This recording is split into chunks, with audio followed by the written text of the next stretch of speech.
OK，我諗我個風扇有啲大聲，校細翻個風扇先。OK，繼續啊！呢、個820，你今日係2022年嘅3月5號，朝頭早嘅1點8分，差唔多中午。啱啱瞓醒3個鐘左右，本來應該要開工嘅，但係我決定都係開一開 Minecraft 玩咗先。我甚至乎我覺得我可以開個 Minecraft 喺度掛機，然之後等啲甘蔗生翻出嚟。唔知啊，我哋而家有附魔掘鑽石嘅速度快好多，咁我哋可以照樣都係之前嗰個策略，就係落去掘礦，跟住掘到第二日嘅日頭，然後睇下啲甘蔗有冇成長，係啦。但係喺做呢件事之前呢，有冇第二棵有？喺做呢件事之前呢，收穫其他嘅植物。OK，我哋有好多種子，我哋可以準備做呢個紅石機器。我哋擴展下個呢度先。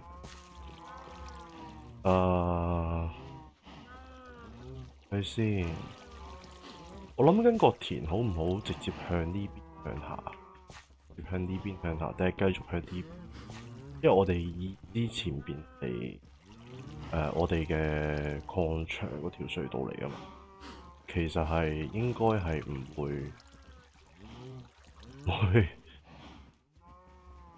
唔會有足夠嘅空間俾我哋咁樣做，應該。我都唔知，等諗先。我覺得呢一格可以摧毀咗佢，呢格可以摧毀咗佢。係啦。咁我哋就可以，我哋擴展一下個甘蔗田，差唔多啦都，我覺得都差唔多係時候擴展下。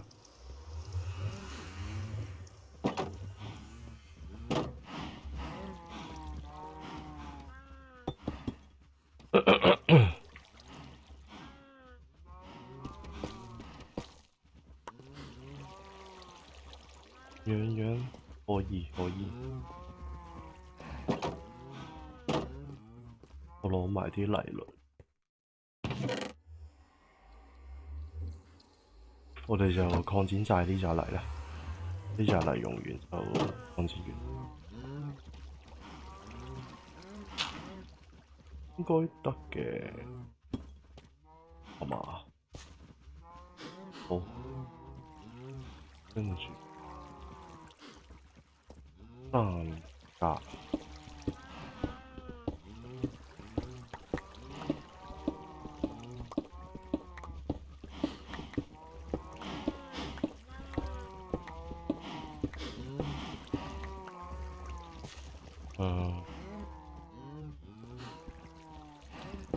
掘多格先，掘多格，有3格高。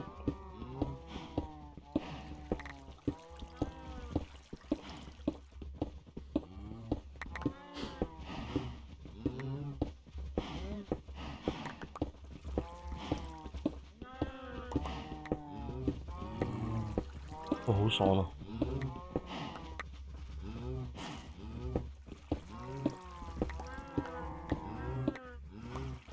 好爽，睇下先。跟住水流會喺呢度，水流會喺，應該要低多一格，因為佢向下，應該要低多一格。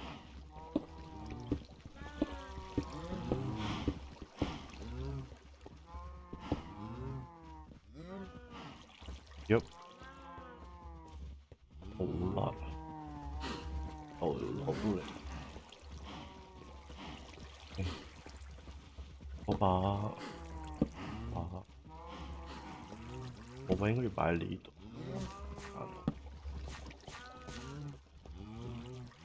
嗯哼。啊。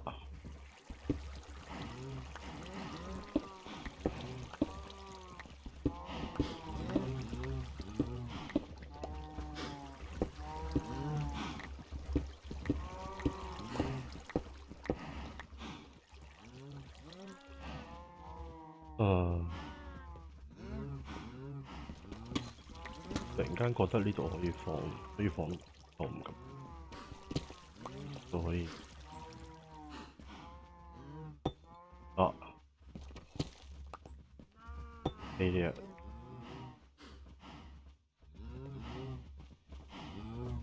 呢度，哦，係喎，呢度咁。咁樣咯，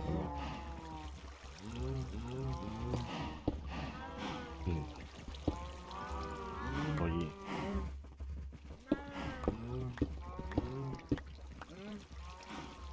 可以，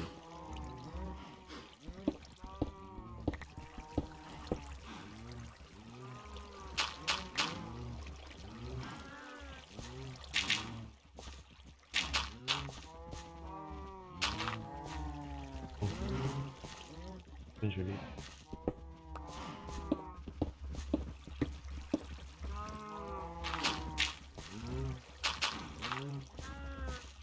呢一格係享受唔到，呢格係跟住，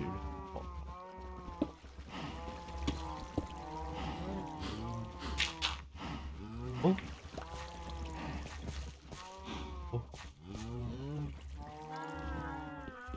3、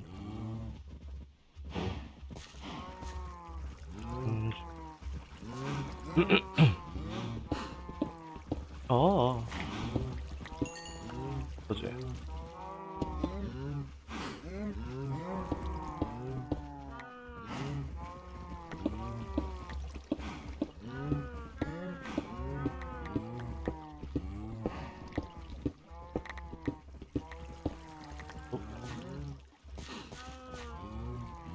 嚟。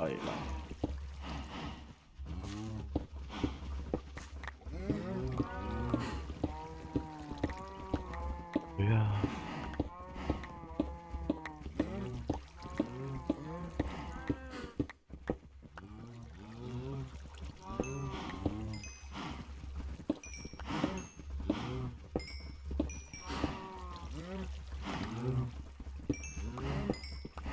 多謝。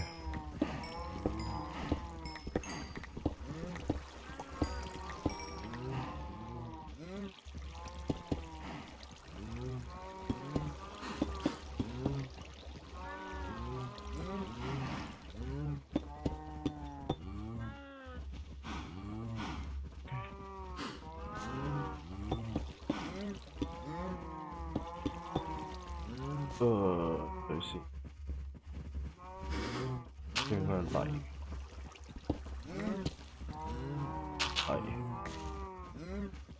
唔係喎，應該要轉，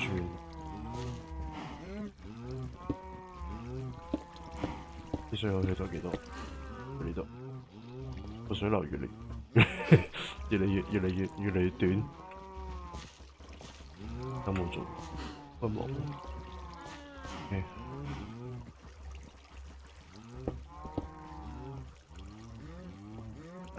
矮咗就矮。呢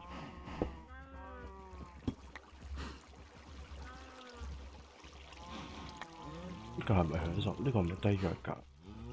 佢呢個顯示係咪就係低弱格？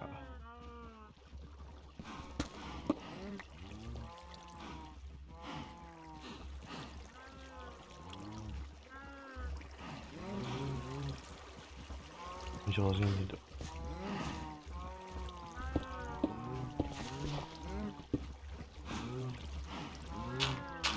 啊！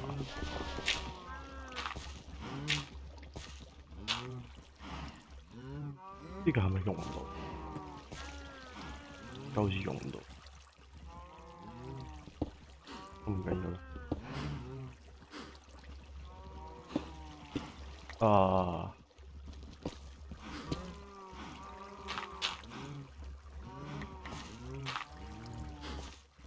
接低，只接低一格冇問題。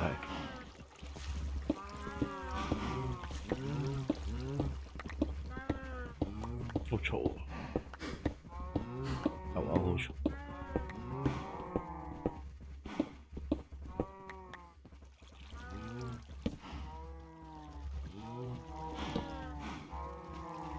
啱唔啱位啊？啱好，加油！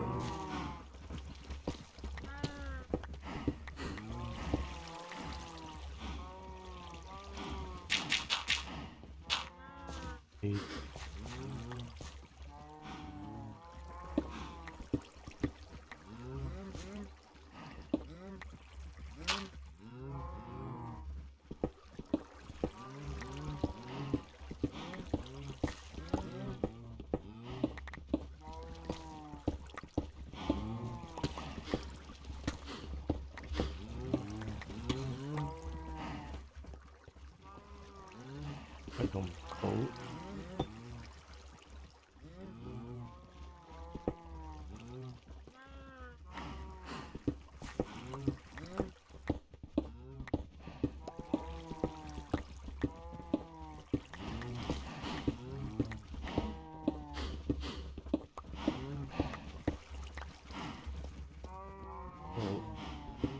啊，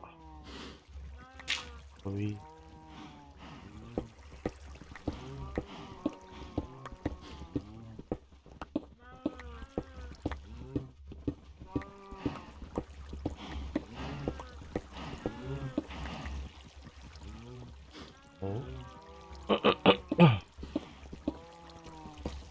今次去到幾遠啊？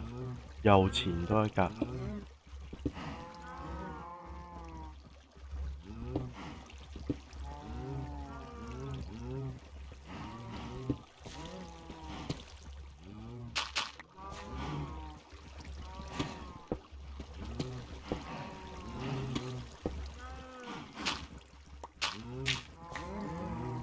繼續好。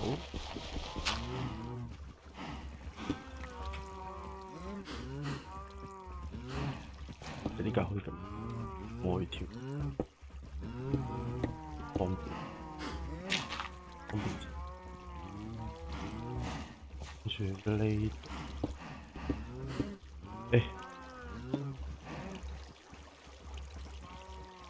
應該用唔到呢格。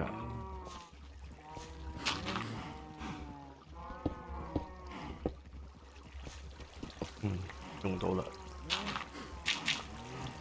用唔到。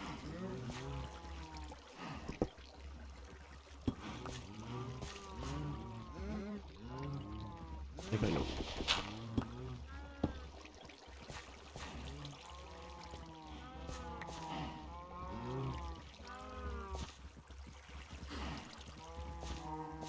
第兩格。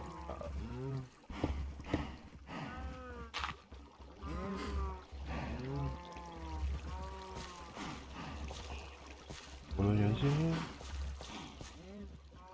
咁樣先。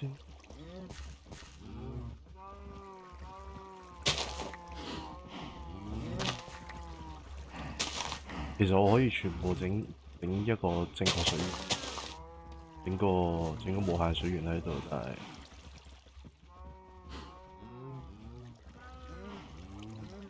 但係我實在太懶啦。其實可以攞一條去測試，係啊。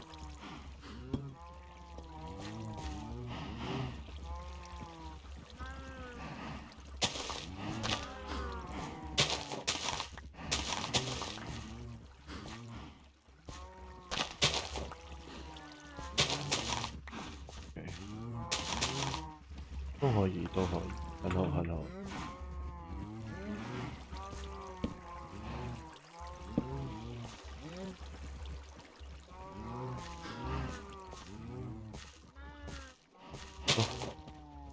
加油！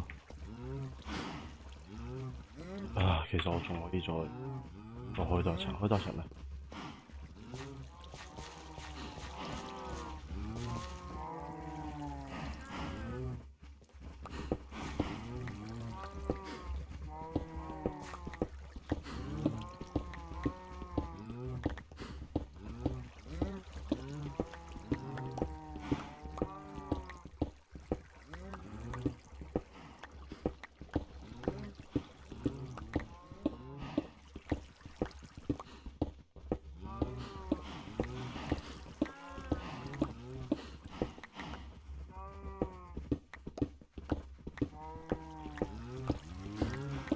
之後搞多次啲上個內疚俾佢。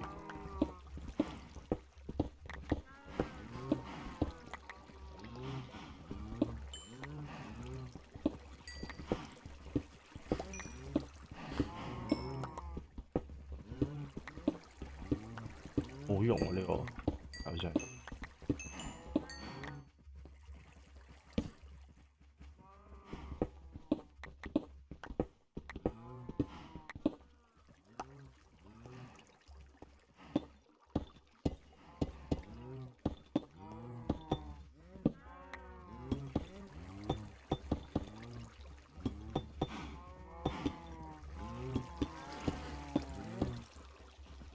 好，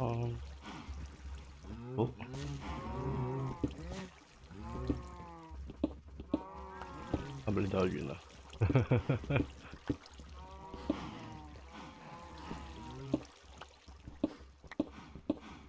好，上格。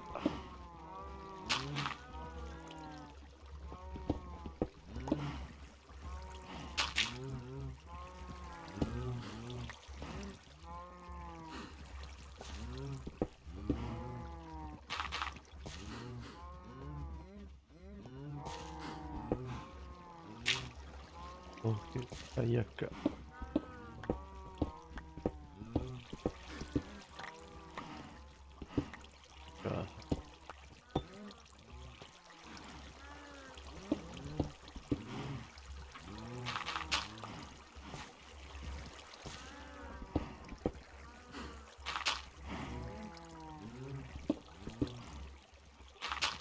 好，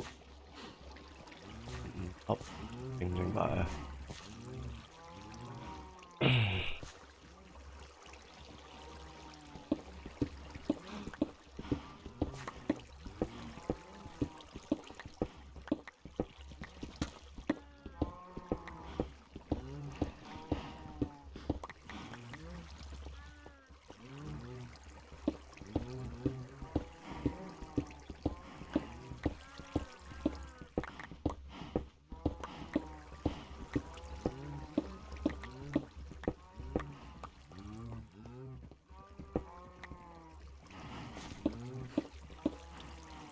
到你。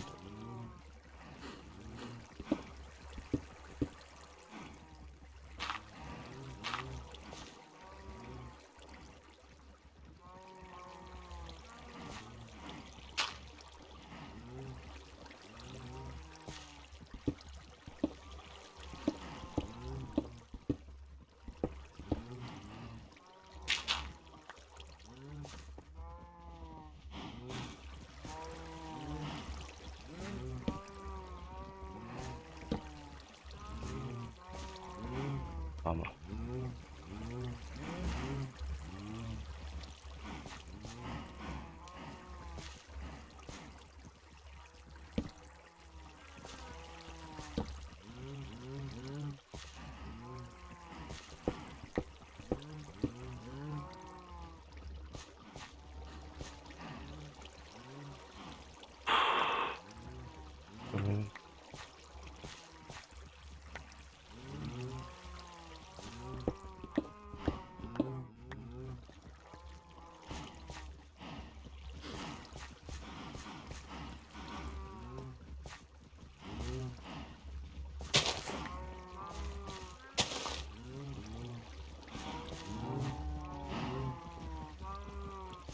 我去，冇撚有問題。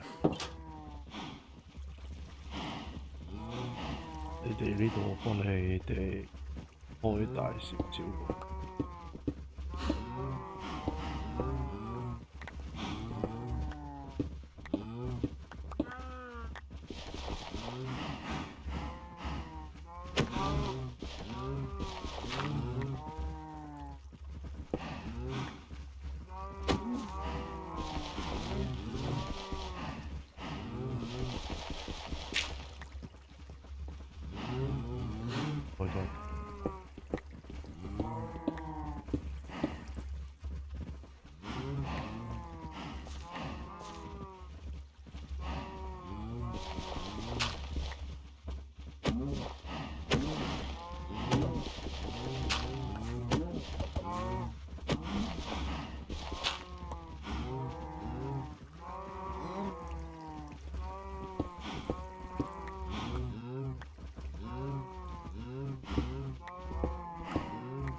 好煩，我呢邊都煩。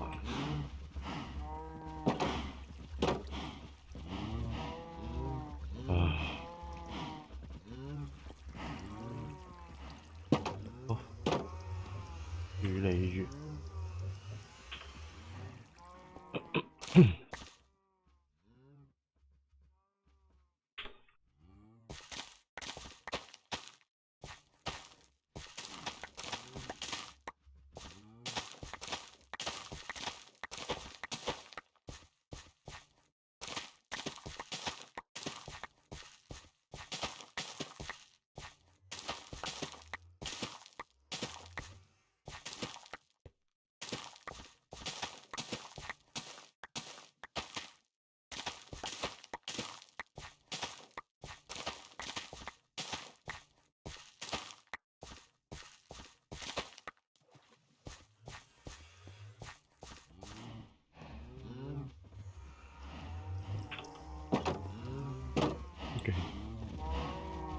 靚仔，波嘢，瘋狂波嘢，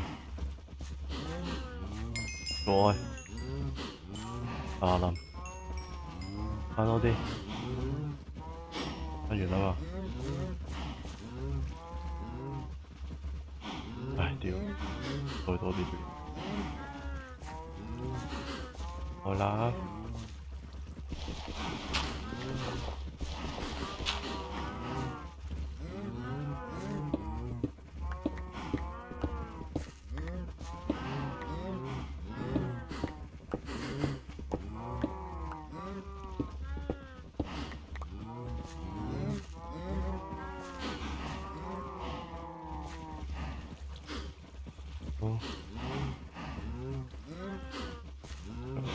插咗。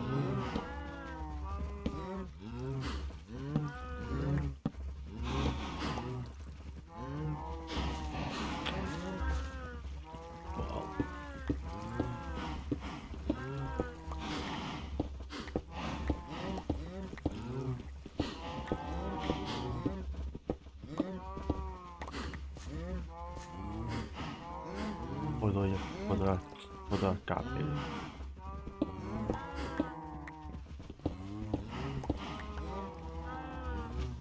行開行開。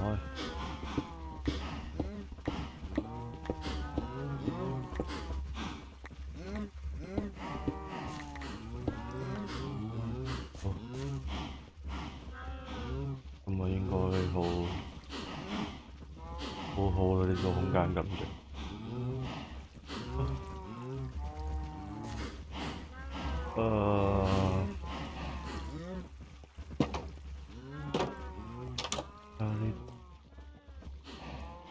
加幾多架可以開俾佢？我可以開俾佢哋。睇下先，我開架喺呢度先。係咪鎖嚟㗎？Nice。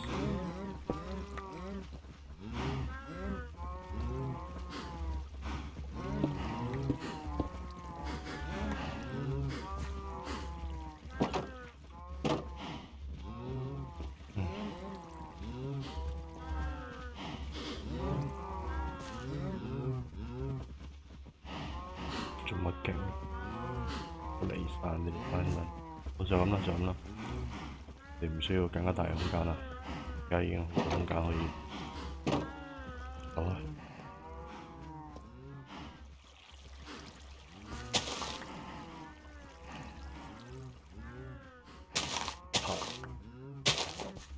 插翻落去。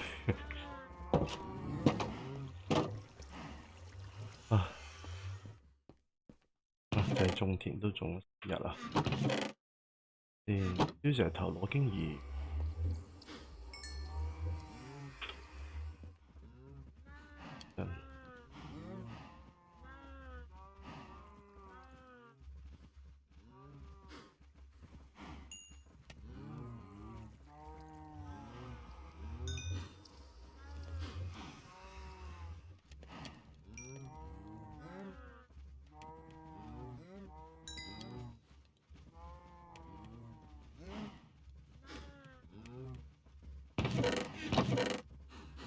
低啲嘢。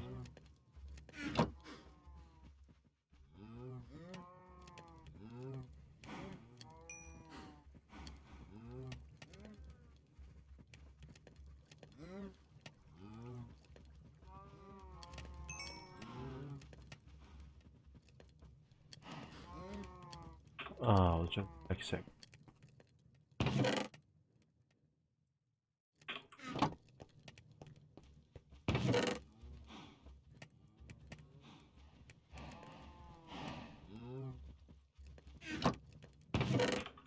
對方。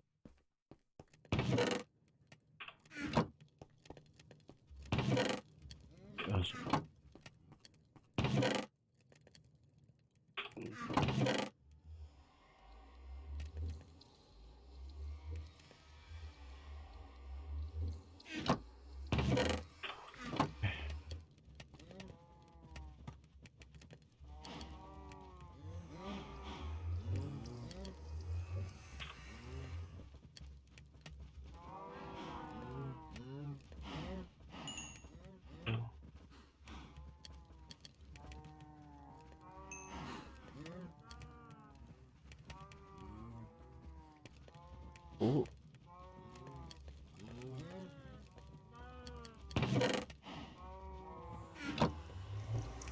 對方。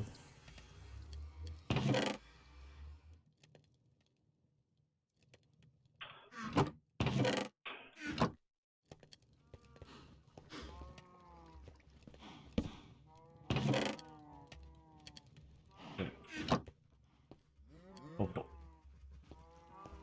喺上面。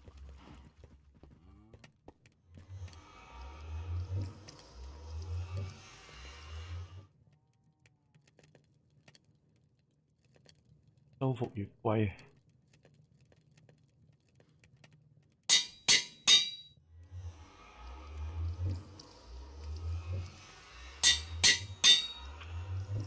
冇 level 啦。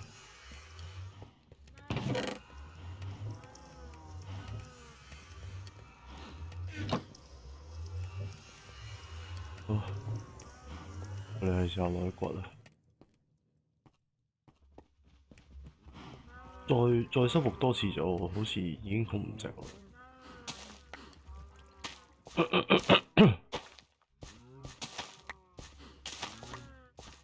要收復多上。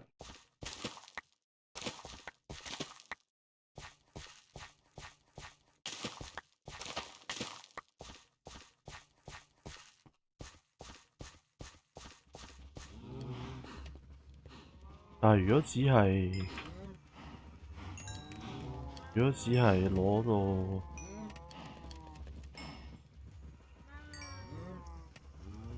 收復呢啲，只係咁啱得咁剛剛好嘅經驗，剛剛好嘅 level 去收復嘅話，又唔係好貴其實。你燒一燒石頭，你低呢嘅時候，你升級好快。但係你如果要 keep 住高 level 去互摸嘅話，就好唔抵了，因為嗰幾呢其實好多經驗。我都唔係好肯定。係啦，乜嘢啦？你經我。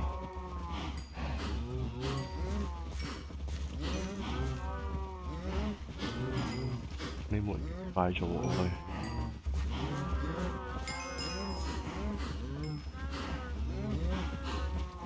冇人係未做啊！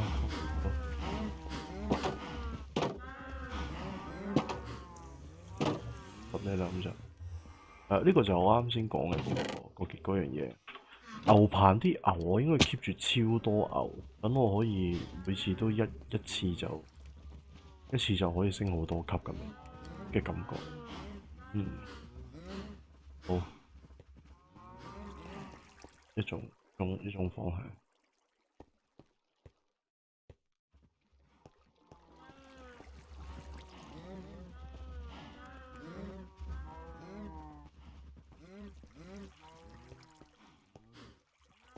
好啦，唔理啦，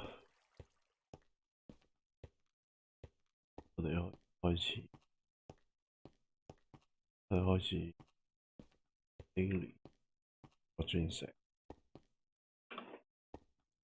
你身上嘅好咁夠啦。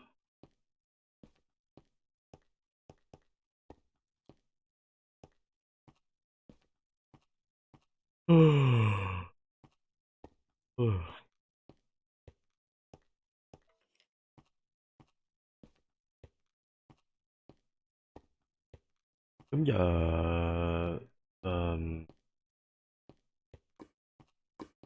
今日要唔要開始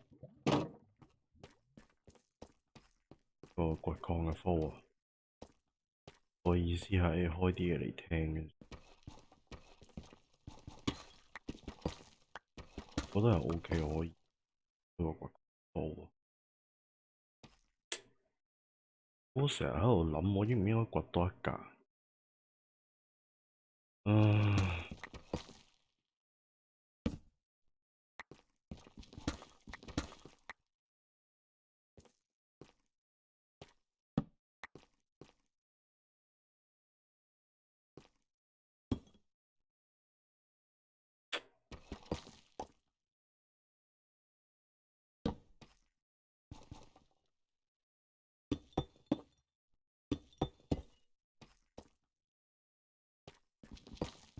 開啲嘢嚟聽啦，開啲嘢嚟聽，開啲嘢嚟聽。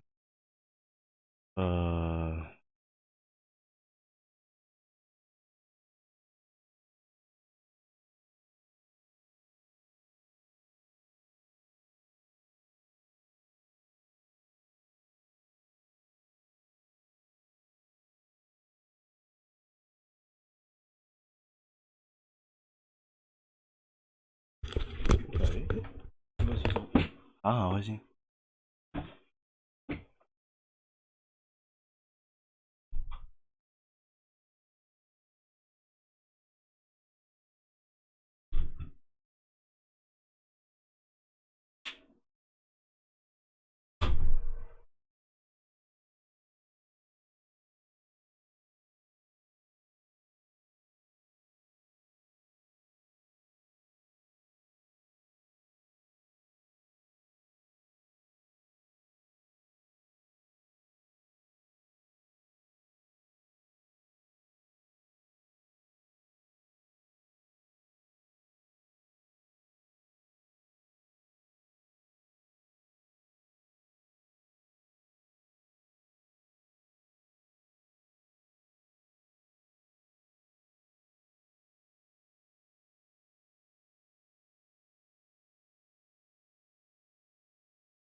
OK。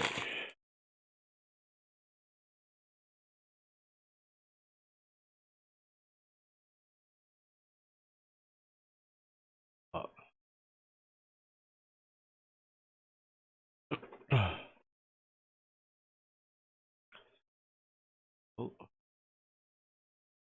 咁樣就啱啱好啦。聽歌？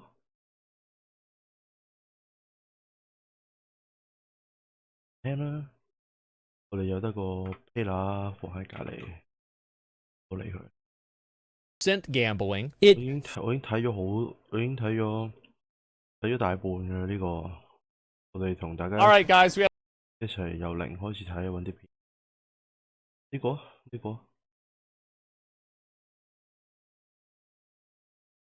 我繼續仲開緊少女革命。Had a great raid. Everything went really well. I can't believe we were able to complete the whole thing so fast. Really just great job, guys. I'm super proud of you. You know, another glorious victory for the Alliance, which, by the way, is the reason why we won. Great job, guys. Super proud of you. Let's go. Let's watch this. 仲有人玩咩？ Do you not understand? This one is bound. 哎呀，我哋成個人放鬆個人啊，唔使咁認真。我哋跟住落嚟幾個鐘頭就會喺度瘋狂掘住，冇問題。啊屌！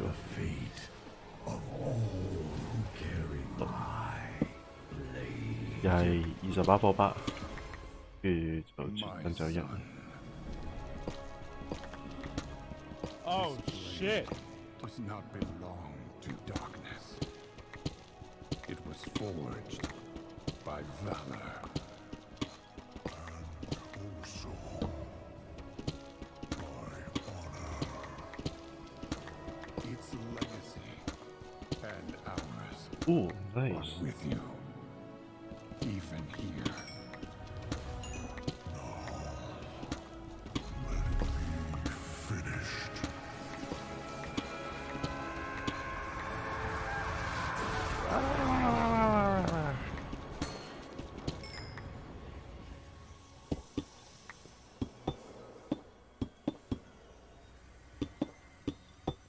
Damn, that's cool. Right. 我已經想，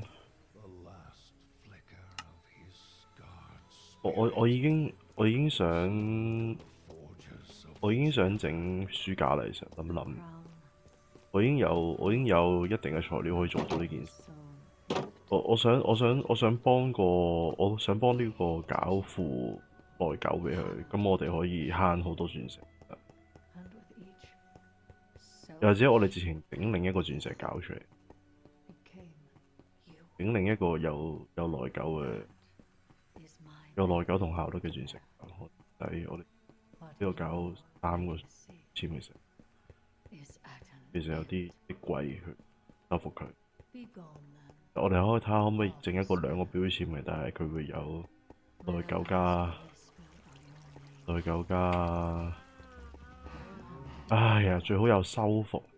我 search 下修復係幾多呢嘅？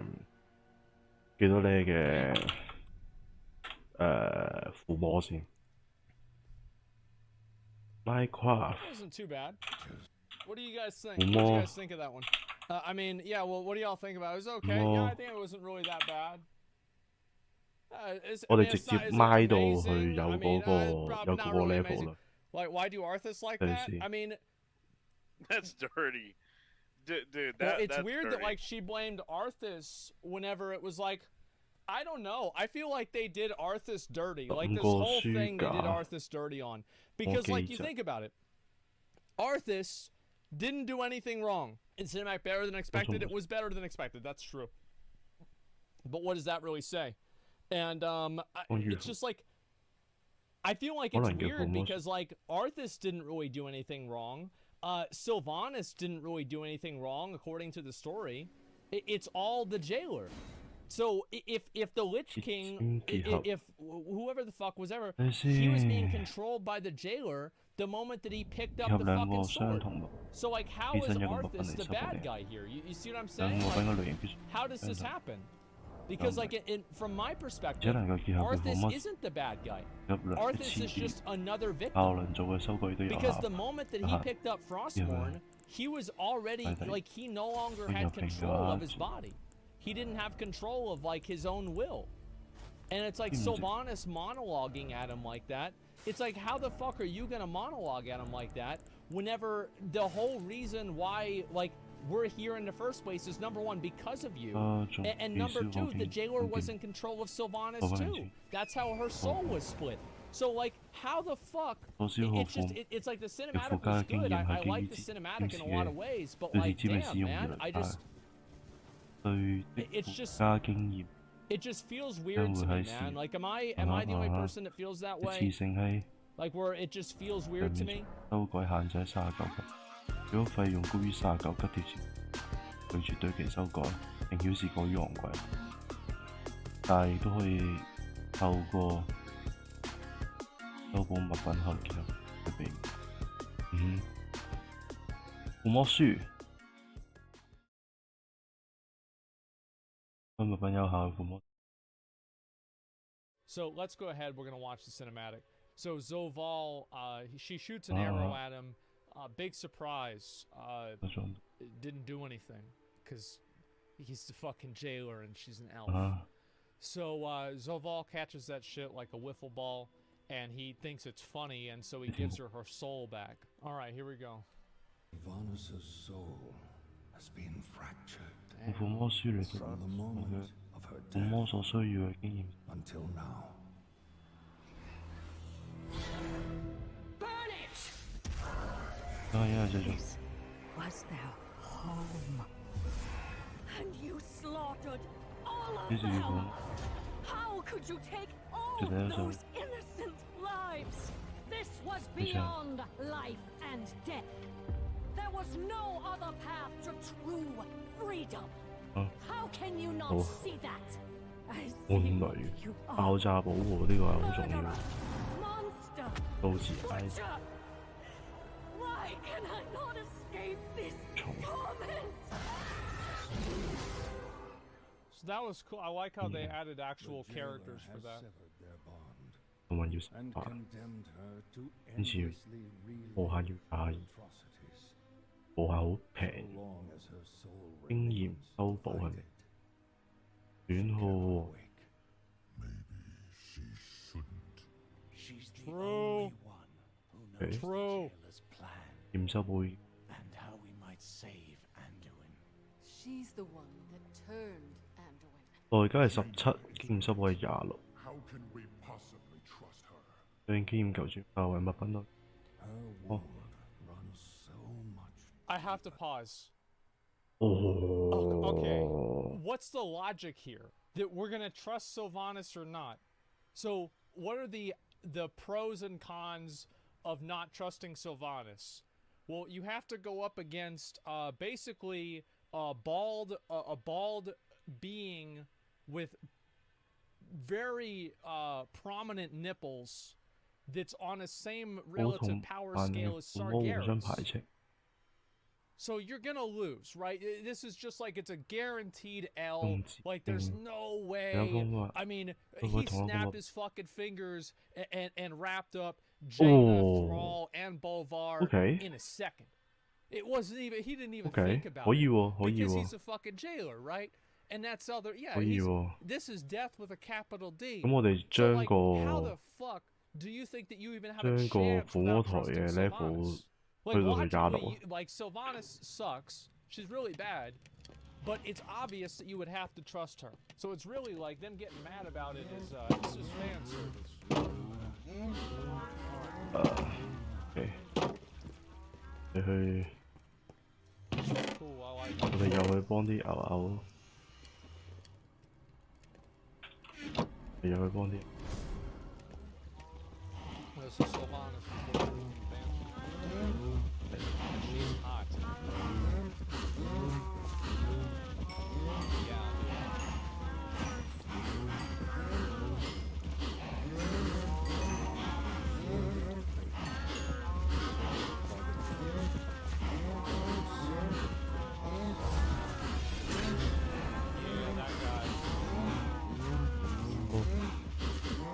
跟住我哋要殺，我哋要攞，我哋攞，哇哇哇哇哇 ！OK， 終於都有啦。而家一個書架，我哋至少攞到2個書架嘅量先啦，係嘛？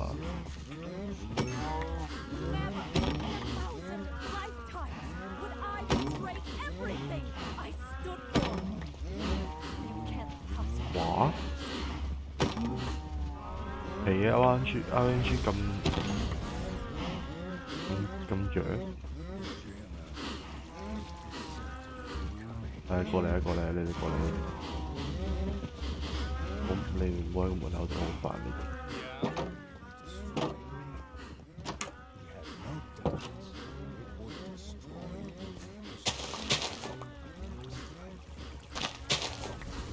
我哋要9棵先有1個書架。 And tell us how. Stop it. 哇，貴啊！ So it's pretty obvious that, like, in this is clearly foreshadowing Sylvanas is gonna die. Like, no shot she doesn't die. Like, at the end of this story, she is 100% dead. I think so, and in my opinion, as I said, that was not my ideal ending. But if they want to kill her, that's like a close second, right? Like the only thing I didn't want to have happen was where they bring her back and they're like, "Oh, well, she didn't know what she was doing wrong, so nothing's her fault."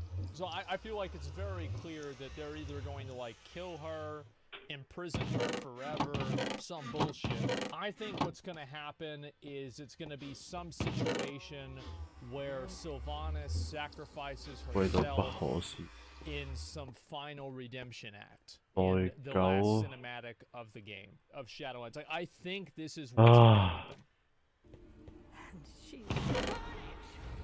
算啦，我哋繼續掘啦，咁樣啊，冇辦法，我哋並冇足夠嘅資源。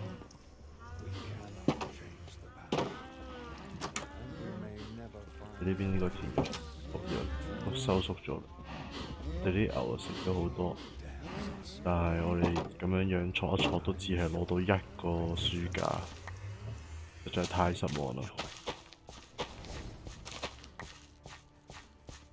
So this was a cool idea of him being able to commune with her.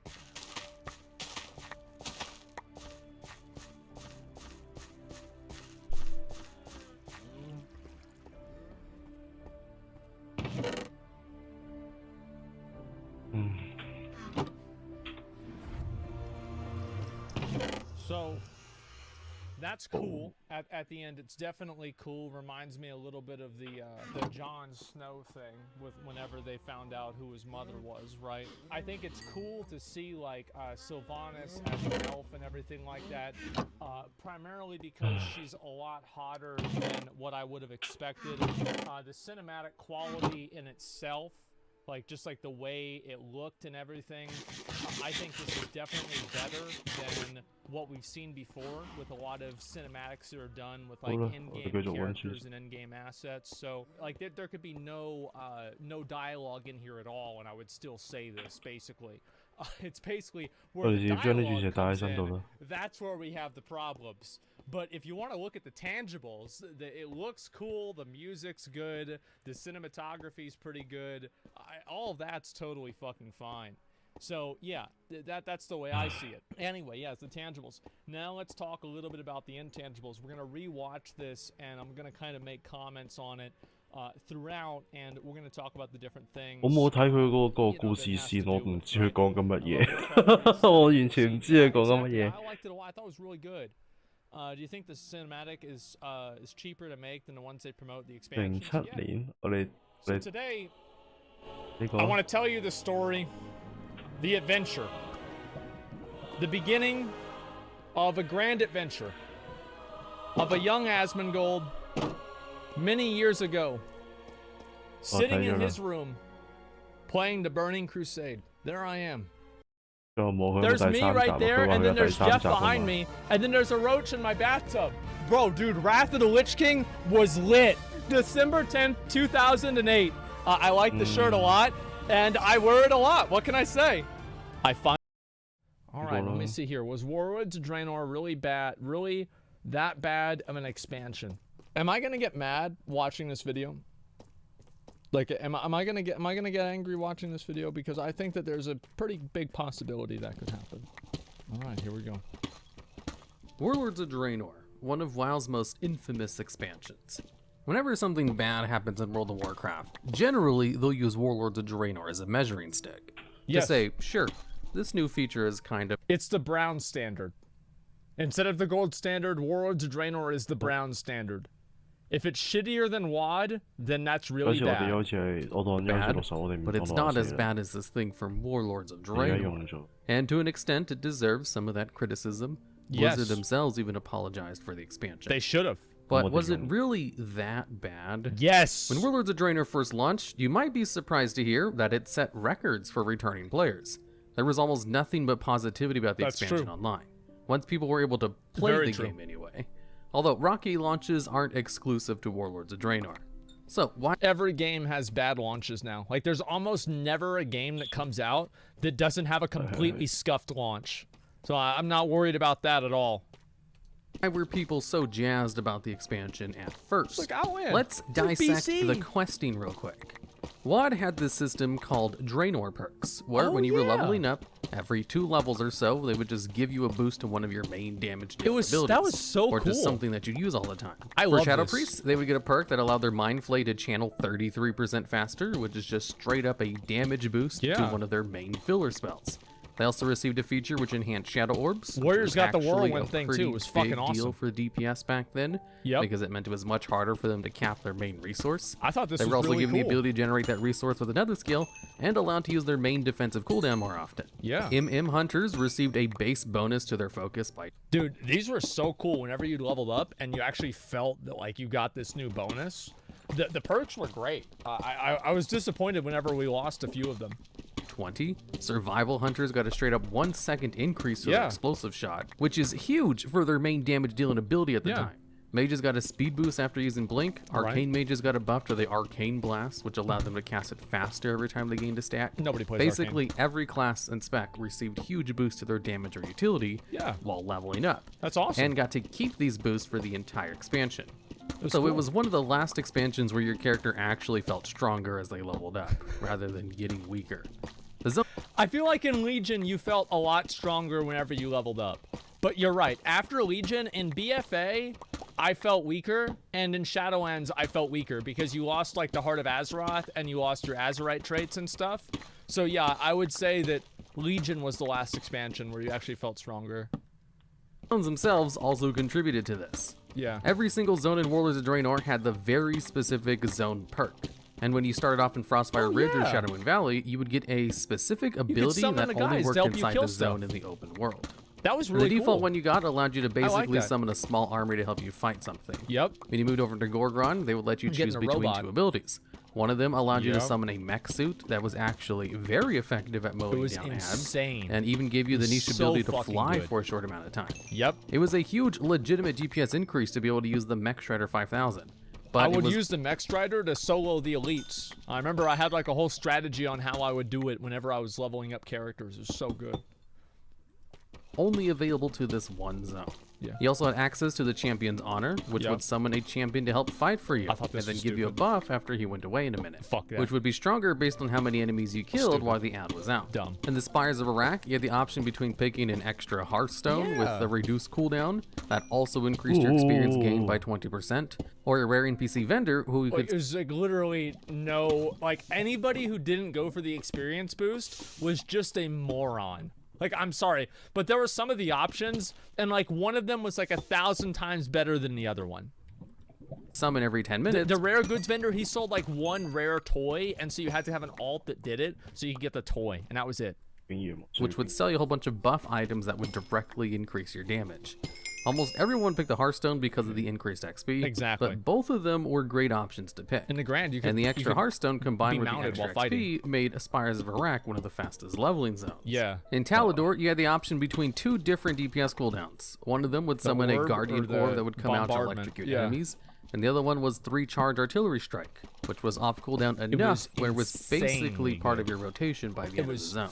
In the grand, you have the option to pick either a siege engine you can summon once every 10 minutes, that was just really like the cool. mech suit from Gorgon, or you could pick a mount that you could ride in combat.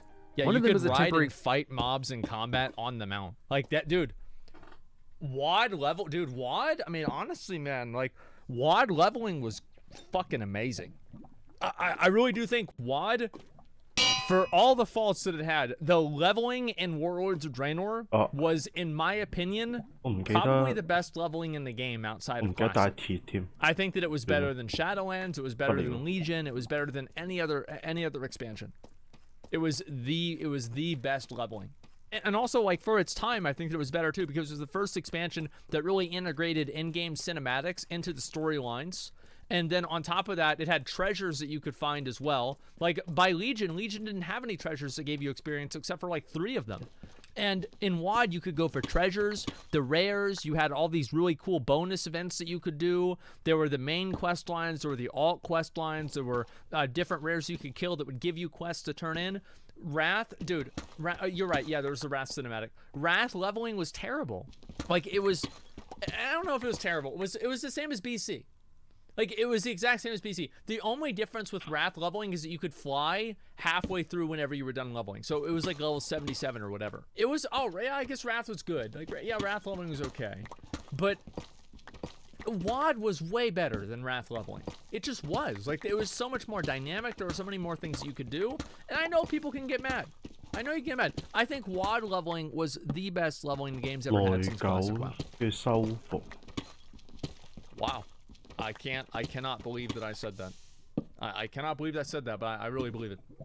Cooldown DPS boost. The other one is such an incredible convenience, and I'm sure many people wish they could have it as a default option for leveling. Yeah, I bet. So when it came to the actual combat and leveling in the zones, getting a whole bunch of really strong abilities as you leveled up, as well as getting really strong zone abilities, really made the leveling a lot more fun from just a gameplay point of view. It was so They really knocked out of the park with just giving you fun things to do that you're basically only going to use while leveling. Yep. And I'm not sure why they didn't follow up and try to do this again, outside of what they did with the Covenant abilities. They're lazy. But honestly, all of the Covenant abilities are very tame compared to what the zone perks would give you. Although it wasn't just the player's power while leveling, as sure, you were really strong while leveling in Warlords of Draenor, but also Warlords really went all out with treasures and introducing the bonus objective system. Yes. Where while you're randomly questing, you'll get a bonus objective that pops up, and if you complete it will just give you a crap ton of experience. It was so much experience that you could skip leveling normally and just do bonus objectives. It was so cool, man. Like, they completely redid leveling. It was so good. I remember at the beginning of WoD, man, dude, I would try to play the game all day. I was so happy. Same with treasures. There was a whole bunch of treasures littered throughout all of the zones. And while the treasures themselves only gave minor cosmetic items, or a little bit of garrison resources, they give you experience. They would also give you about as much experience as completing a quest. Yep. Before Blizzard sometimes later more. On. Leveling through Warlords of Draenor was the fastest old expansion to level through because you could just skip traditional leveling entirely. Yep. By just collecting treasures and bonus objectives. It was so cool. And that was on top of the leveling itself also being excellent. Now, I know Warlords of Draenor gets lots of crap for some of the worst writing of all the expansions, and for how tired everyone was of the garrisons. That's true. But these were both actually really good at the start. While you first build up your garrison, you could recruit followers that would help you out for missions out in the open world. And since the original soft cap was around 20 followers, that meant you had to go out and collect a lot of different people in order to hit that first soft cap. I thought it was cool being able to go out and collect all of the followers. Did you guys like that? Because now the way you get followers is it's like, oh, well, you know what? We just gonna go on over to Torghast and, oh, look who it is. It's the new follower. And that's it. And like now, like then, like there were actual little quest lines that you would do to rescue each follower. There was like one guy that was in a cage. It's like Admiral Taylor and a few other ones. That was cool. Yeah, these were actually like really, this is like really cool. Yeah, Solaire is a follower. Yeah, you could get Solaire Vanderhall from the you could get the Lunar Fall Inn that would allow you to like to bring in more followers. And most of them were creatures you would find out in the open world that you just help with side quests, which really gave you a lot more of an incentive to want to do side quests, because there wasn't always an option that it might be a follower. Yeah. And since you needed so many of them, more than half the time it was a follower you could recruit. I don't think WoW has really incentivized doing side quests as much as Warlords of Draenor did. That's true. Because they led to either a new follower for your garrison, you got something good, a huge amount of extra experience with the side objectives, oh yeah, or just a normal big amount of experience for finding a treasure. Even doing the little puzzle that was required in order to get to most of them without flying. And then there was also the story, which was actually pretty good in the leveling experience. Warlords was the only expansion that had full cinematics for every zone, and some of them were very iconic and memorable to this. This is fucking bullshit cinematic. I want to say this right now. Like, I get so mad whenever I watch this cinematic, because Thrall is he's such a bitch, man. Like, he played like such a bitch. It's like, imagine if Garrosh just went out and got a gun and just shot Thrall. Like, instead of like having the fucking the sword fight, he just like, he pulls out his axe and then he pulls out his fucking submachine gun and he just pops that stupid bald ass off. Really, I'm serious. Like people would have been pissed off. They'd be like, man, this is bullshit. But somehow whenever Thrall does it, everybody's like, yeah, fuck that, man. This cinematic was such bullshit. Garrosh should have brought a gun. Day, especially the ending to Nagrand, which had Thrall shoot and him in the Garrosh dick. fight each other. It's probably one of the most well-known and loved in-game cinematics. Not loved. And it was shown at the end of a leveling zone. Yeah. There's also the whole story with Gunnar, where for the Horde questing Gunnar for was Frostfire cool. Ridge, you go around helping out Durotan's brother, who was the uncle of Thrall. Yep. And throughout the zone, he'll come in and help you fight back the Iron Horde. And he does such a successful job at it that he thinks he should be the one that leads the Frostwolf clan. So halfway through the zone story, he goes up to Durotan and challenges him to a mock Garra in order to be the new chieftain. I don't remember And this. instead of Durotan getting mad at him, or just talking him out of it peacefully by saying, we're brothers, we shouldn't be fighting, or something else cliche. Something, yeah. What he actually does is he just throws down his weapons and walks up to him and basically just tells him to do it. He just says, if you want to be war chief so bad, just kill me. But see how many people follow you after you kill your brother in cold blood. And since Gunnar wasn't expecting this, like, at all, he just puts his weapons away and says, damn, son, that's not how this is supposed to go down. Okay, Got fine, outplayed. you're the chieftain. And then he begrudgingly follows Durotar for the rest of the zone, where you go around trying to clean up the third oldest brother's mess. That's smart. G-checked him? Yeah. He got G-checked. That's actually, I didn't remember that. I only went through the Horde storyline like once, so I didn't even pick up on that. Yeah, it was fucking Fivehead. As he's the one who's leading the Iron Horde in the area. Wow. At the very end of the questline in the zone, the Iron Horde is about to send their army through a passage in order to help reinforce in the final battle. The Frostwolf clan is incredibly outnumbered, and it was crazy for them to want to fight back in the first place. Yep. So they try to tactically have one of their legendary shamans, Drekthar, basically collapse the valley, which would allow them to clean house on the other side with the lower numbers, and basically take the area for themselves before reinforcements could find another way around. Smart. However, the men were getting real close to the shaman in order to stop this whole plan from happening. Ooh. And the Frostwolf were losing men very quickly. So Durotan knew the only way for them to win was if he took a small group of their most elite soldiers to just basically stall for time, but at the cost of dying along with the rock collapse. And Gunnar held them back and just runs in by himself. And then the cinematic for the zone, The fuck? which details Gunnar's solo suicide charge into the ranks, fighting a battle he knows he can't win, which won them the battle ultimately when they successfully collapsed the valley. That's so badass. This zone has one of the best That's so moments cool, of man. character writings I've seen. It goes from you having to rescue Gunnar when he's shoveling poop in an Iron Horde Dude, he's prison, just popping to off. watching him challenge his brother to a death duel, to seeing him give up his life in order to save him instead. And I was so impressed by the story that I even made a video about Gunnar back in Warlords of Draenor. That's so cool. Specifically to share with everyone else who might See, this is why people used to play the Horde. These stories are why people used to play Horde. Now, why do people play Horde? Like, now they play Horde because it's better racials or some shit. Because it's Sylvanas. Because they're fucking simping for an elf. They're furries. Can you believe that, dude? Like, it's sad what's happened to the Horde, man. It really is sad. Missed it. It's not an exaggeration to say that the leveling in Warlords of Draenor was badass. was the best new content expansion leveling True we've and ever real. gotten. It set the peak for how to start off a new expansion. It's real and true. And just like how the Timeless Isle set the standard for how to create a new zone in an expansion, it basically did everything right. It provided multiple avenues to level up your character and gave you a whole bunch of strong new abilities that you could use just long enough to like them, but then giving you a new one immediately to play with. It increased the power level of your character, encouraged exploration with how much experience the treasures gave and how almost all the side quests would award a follower, and had interesting stories to tell. There's also the story of Ishkar and the Spires of Iraq, the story with Velen and Shadowmoon, and the story of Murad and I thought the Taladin. Velen one was stupid. Like, I hate it whenever there are stories that have two versions of the same character. Like, in my opinion, I think anytime that you have two versions of the same character, I'm always mad. It's always stupid. It's always confusing. There's always some sort of like weird fucking suspension of disbelief that you have to have because the time, you know, fucking continuum thing doesn't make any fucking sense. It's silly, man. So you don't like DC? No, I've always thought like the multiverse theory and all of that, I think it's ridiculous. I feel like it's completely, I didn't like the Endgame, I didn't like Marvel Endgame. I don't, any time where you go back in time to do something, it always annoys the fuck out of me and I don't like it, okay? No, the movie was good, right? I just didn't like the plot, that's all. Of course the movie was good. But I just didn't like the plot. It's annoying.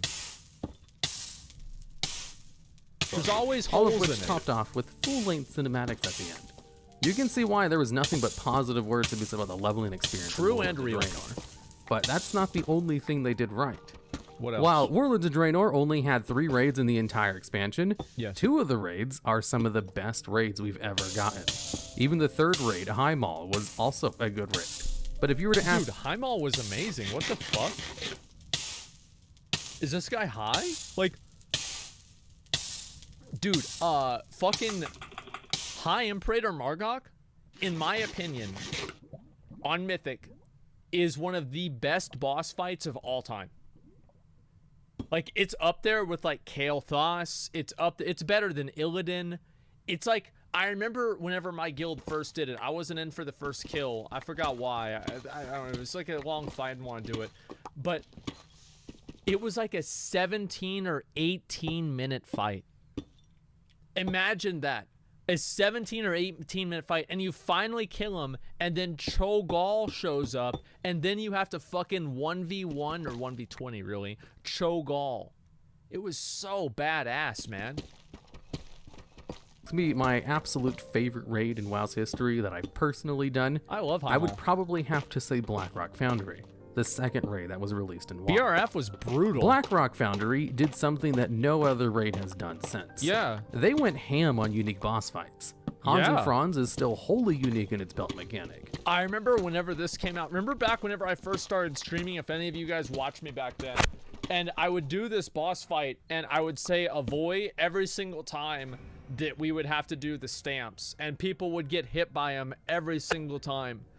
And dude, it was so fucking fun, man. Like BRF, the thing with BRF is like it was really, really hard. Like, I don't know if you guys remember this, but that shit used to be difficult. It was not like a joke raid. And even after you kill Mythic Blackhand was just like, Mythic Blackhand was so much harder than any of the other bosses that really if you killed Mythic Blackhand, the rest of the raid would be a joke because your guild would be that good. But even for like guilds that had most of the raid on farm, those farm bosses were not a pushover. Yeah, do you guys remember Blast Furnace? I would spend 2 hours doing Blast Furnace every single night because I used to do these runs for the Iron Hoof Destroyer for people so they would get them out, and we would do Blast Furnace, and it was such a fucking disaster, dude.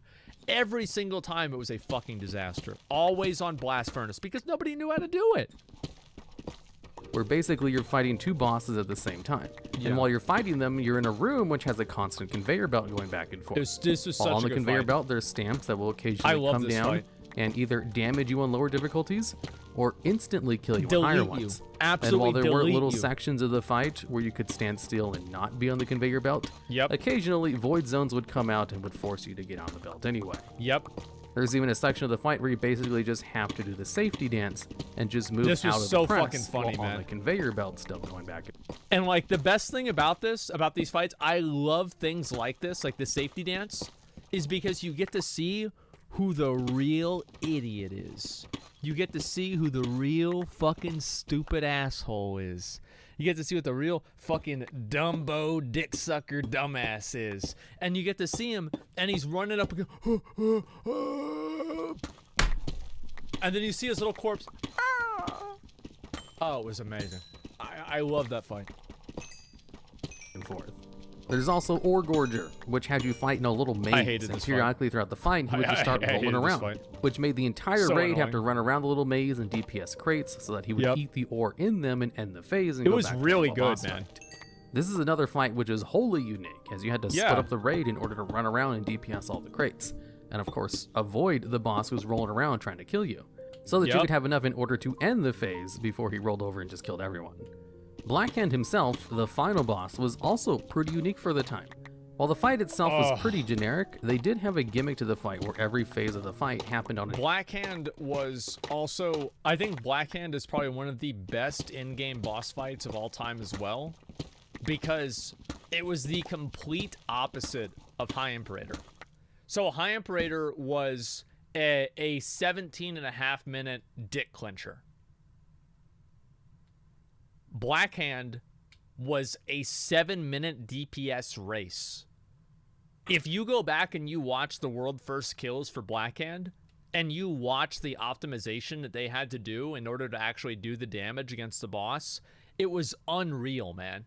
Like, you had to have different hunters using this aspect of the fucking fox or whatever where you could run and cast, while at the same time you had Moonkins using Stampeding Roar so they could run around in a circle and avoid all of the casts. Watch it. I'll show you just the first, what do you call it? The first phase, okay? This is how ridiculous this fight was. You destroyed my furnace. Now, my furnace will destroy you. So basically, those bombs, you just needed to pretty much not get hit by those. They were super easy to deal with. And then he's going to do this demolition, where I think he knocks the tank back, and this is where everybody runs. See, they're all running, and they're moving in a circle, avoiding all of the different swirly boys while they're all casting. That's why they have all the hunters rotating aspects of the fox. And then immediately, as soon as that happens... What time is it? Wait. Yeah, look at this. So they had to use that, and then immediately they had the boss moving over to there, and they were clearing bombs right there. Obviously, you can see they move right behind the debris, and they're able to get away from those casts as well. And then he does demolition again. Watch the range. Watch the range. It's like watching fucking synchronized swimming, and they're just moving out of every single one of them. This fight was so intense that you couldn't even really bring a warrior or a DK at the very beginning. That's how hard it was. Second potions. And you would also see that the entire ground was getting smaller. Like everything was, there was fire everywhere. And so if you didn't kill him fast enough, you would literally just burn to death from the environment. It was so insane, man. And so then also I'll show one more thing. As soon as, so they basically got through the phase. After you get through the third one, it's pretty much GG. But if you get a fourth one, it's also GG because you literally can't go out there And anymore. wipe. But it's still... We will rebuild this place. So right here, whenever they fall down, they're using moon boys in order to flap, in order to already get to the balconies where these NPCs are at. And then look at everybody's health. By the way, look at the raid frames there. Everybody's health is like literally like fucking 2 and 1% health. That's how brutal it was. So you would go down here, and the moon boys would be flapping, and they would get up to the balcony and automatically start killing the NPCs at the top. To put you back together. And then you also had like hunters disengaging over to deal with them as well, because these guys would like shoot at the ranged. Yeah, dude, this fight. This prototype has double armor plating. This fight was fucking ridiculous. And also, if you stood in those little fire things, I forgot to even mention that. If you stood in those little fire things, it gave you a debuff. You had the cleanse. And if you had like more than one debuff, you would just get instantly deleted, basically. And so, yeah, like, and also, like, oh, by the end of the fight, I'll show this part too. By the end of the fight, you're stuck on this crucible here, and the entire room. The entire room is completely covered in fire. Because he knocks everybody back. And also, everybody has to get knocked back, too. So look at that. Like, it was this is like one of the best fights ever. I'm not even kidding. Like, this is one of the best fights ever. And he also did the knockback. So you had to position yourself so you didn't get hit by the knockback, too. Look at the ground. Mom, come on! Oh my God!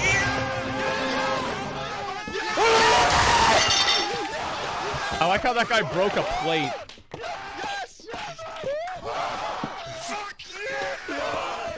That was probably one of the coolest fights ever. And like the reason why it was so fucking badass, the reason why I think it was so badass is because it was so completely different than any other boss fight than we had ever really had for an in-game boss fight.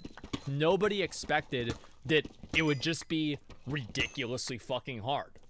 Like, everybody expected, like, boss fights to be super long, like, 20-minute boss fight or whatever. And this was the complete opposite of it. It was amazing. Different level of the boss room.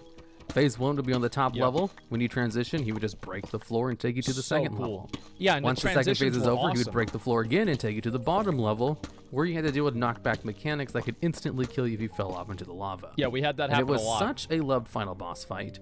It was kind of softly copied again for Castle Nathria. And Blackhand was appropriately difficult in its hardest difficulty, being one of the hardest boss fights of all time. I never thought about it. And then there's everyone's favorite boss fight of the expansion, Operator Thogar. This was actually, I think, probably the coolest fight. I remember they did like a poll. Wowhead did a poll on this or somebody, and this was the coolest boss fight that everybody voted for. And by the way, I never got hit by the trains on this one. I never did.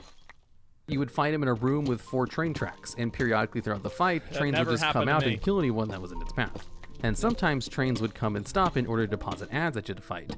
And basically, the entire fight was just dodging trains and killing ads that came from those trains.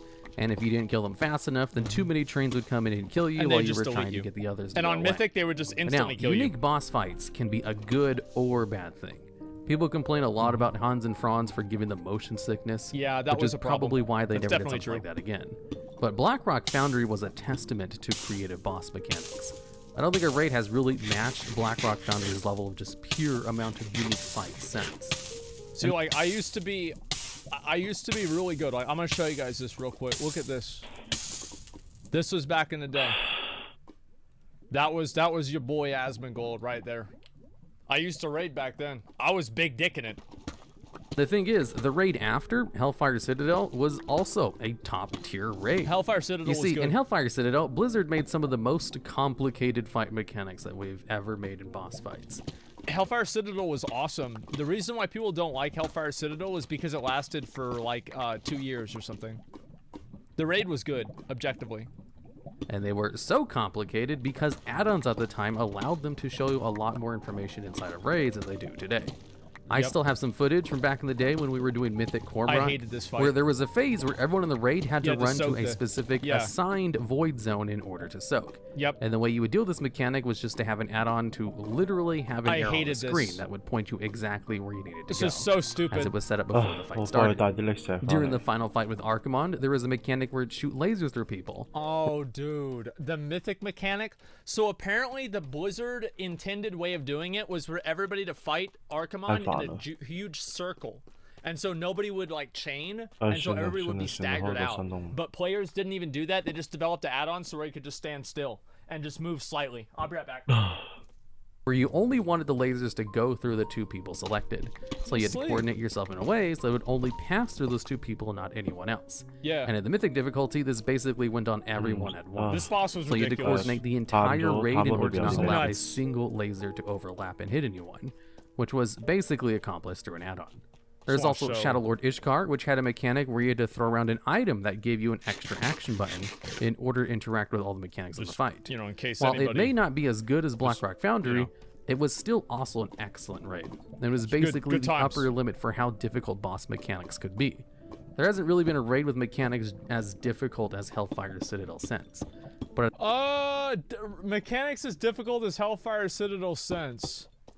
Yeah, Tomb of Sargeras. Yeah, Tomb of Sargeras was fucking ridiculous. Also, yeah, Ashar's Eternal Palace was really hard. And I think, like, Mythic Helya is, like, 3 Hellfire Citadel bosses put together. Like, Mythic Helya I thought was awesome. Unat? Yeah, well, Unat's, like, 1 boss. Yeah, it's the same as Helya. It's, like, 1 boss. Vanilla Nax is harder. True, dude. That was whenever the good players played the game. All the good players quit. at the time, they weren't that big of a deal because of how great add-ons were. Yeah. And instead, they were just kind of well-liked.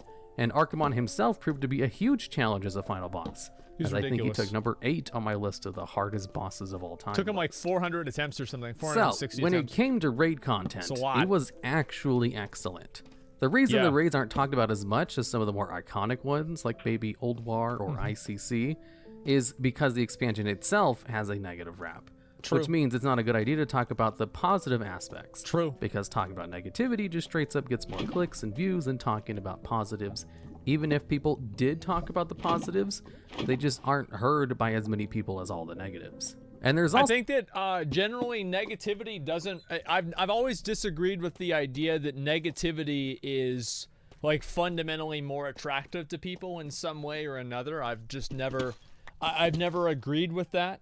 I think that there's plenty of positive videos that are also very popular, but other than that, yeah, it's generally, it's generally true. I don't know. You got people like drama. But like also, I mean, look at some of the most popular videos on YouTube. They're like cat videos and like they're not negative either.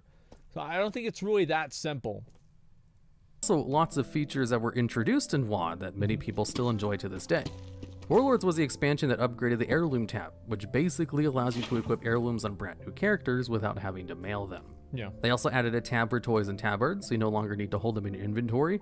Warlords also improved the flight path. Before Warlords of Draenor, if you wanted to fly from one place to another, and there wasn't a connecting flight path discovered, then you would be unable to fly there until you got the connecting path. But with WoD, they made it so even if you did not have the just go right connecting past flight it. path, You just can't you land could there. still fly to the path you did have.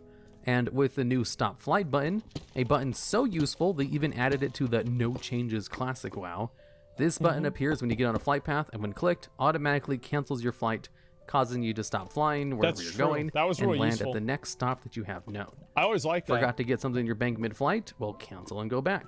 No Yep. longer have to wait for your entire flight to finish. They also added a thing called Mercenary Mode. See, sometimes one faction yeah. has way more players than the other in PvP. Sometimes one faction. I wonder which faction that is. Fuck Horde, man. And because of this, that one Horde faction sucks. has insanely long PvP queues. So Merc Mode allowed players of the opposite faction to queue for a PvP member of the other faction in a way to help reduce queue times. This feature was so well liked that players have been asking for it to be usable in PvE modes as well. That's To true. cut back on how There's been a lot of Horde-dominated conversations high-level about play that is. recently. WoD was A lot also of when they people have talked updated about that. character models from all the vanilla and TBC races. Oh, These yeah. models kept true to their original feeling while updating them into the new era. I think that now, like now that the new models have been in the game for so long, I do think the new models are definitely they're better than the old ones. There's some of them that are a little bit fucked up, but many of the new models are pretty good. I didn't like the way my character looked as his new model, though. I changed him slightly. Bringing them up to line with the more updated WoW art style. People like this change so much, Some of they the keep animations asking were for way better Blizzard to before. update their I character agree with that. models with every new expansion. Yeah. And the biggest feature they added, Garrisons, was a light version of player housing that True. people have been asking for. It was actually since day too one. heavy of a version. While it did not fulfill the role of player housing, it did allow for Yeah, it players to did. build Nobody their left. own, well, garrisons. Yeah. A base they controlled what buildings got made, where they got placed, and where the buildings got various perks and buffs, like a portal to any zone you wanted, a faster mount speed, or being able to cut down trees. So I think covenants are a better version of garrisons in a lot of ways, because you want to go to your covenant to do stuff, but there's not the incentive to just sit there all day. There's the incentive to go there, but not to stay there. I think that's an improvement. I think class order halls work the same way, generally. Class order halls, they gave you the incentive to go to the class order hall, but not necessarily just to sit there all the time. These are capture animals. And one of the things players liked was if you combo specific buildings together, Dude, you I were used able to to get love tens of cutting thousands trees. of gold a week on each character. My mom has... Buildings together, you were... My mom has, I'm not even kidding you, 2 guild banks full of Warlords of Draenor materials. Because she had like 8 characters with full garrisons, and she would do the garrison on every single character every single day. It was insane. Yeah, she was super serious about it, guys. It was nuts. able to get tens of thousands of gold a week on each character to build up a nice stockpile, simply by recruiting followers who had special traits that doubled gold for missions, and then sending 3 followers to the perk all on the same gold missions. And by doing That's why I would level up all my characters to get them max level, and then you would get that one trait that doubles the gold, and you'd have 3 of them on there, and you would just get like 10,000 gold from one mission, and you had 5 characters doing it, or 10 characters doing it every single week, and you would just log on every single day. Like, it was a money printing machine.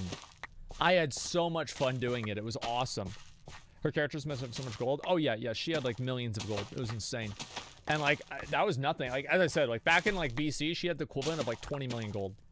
Daily quests from some of the buildings, all of which could be done in about 5 minutes per character. Yeah. And was the easiest gold making you could possibly do in It was any a expansion without having to sell stuff on the auction house.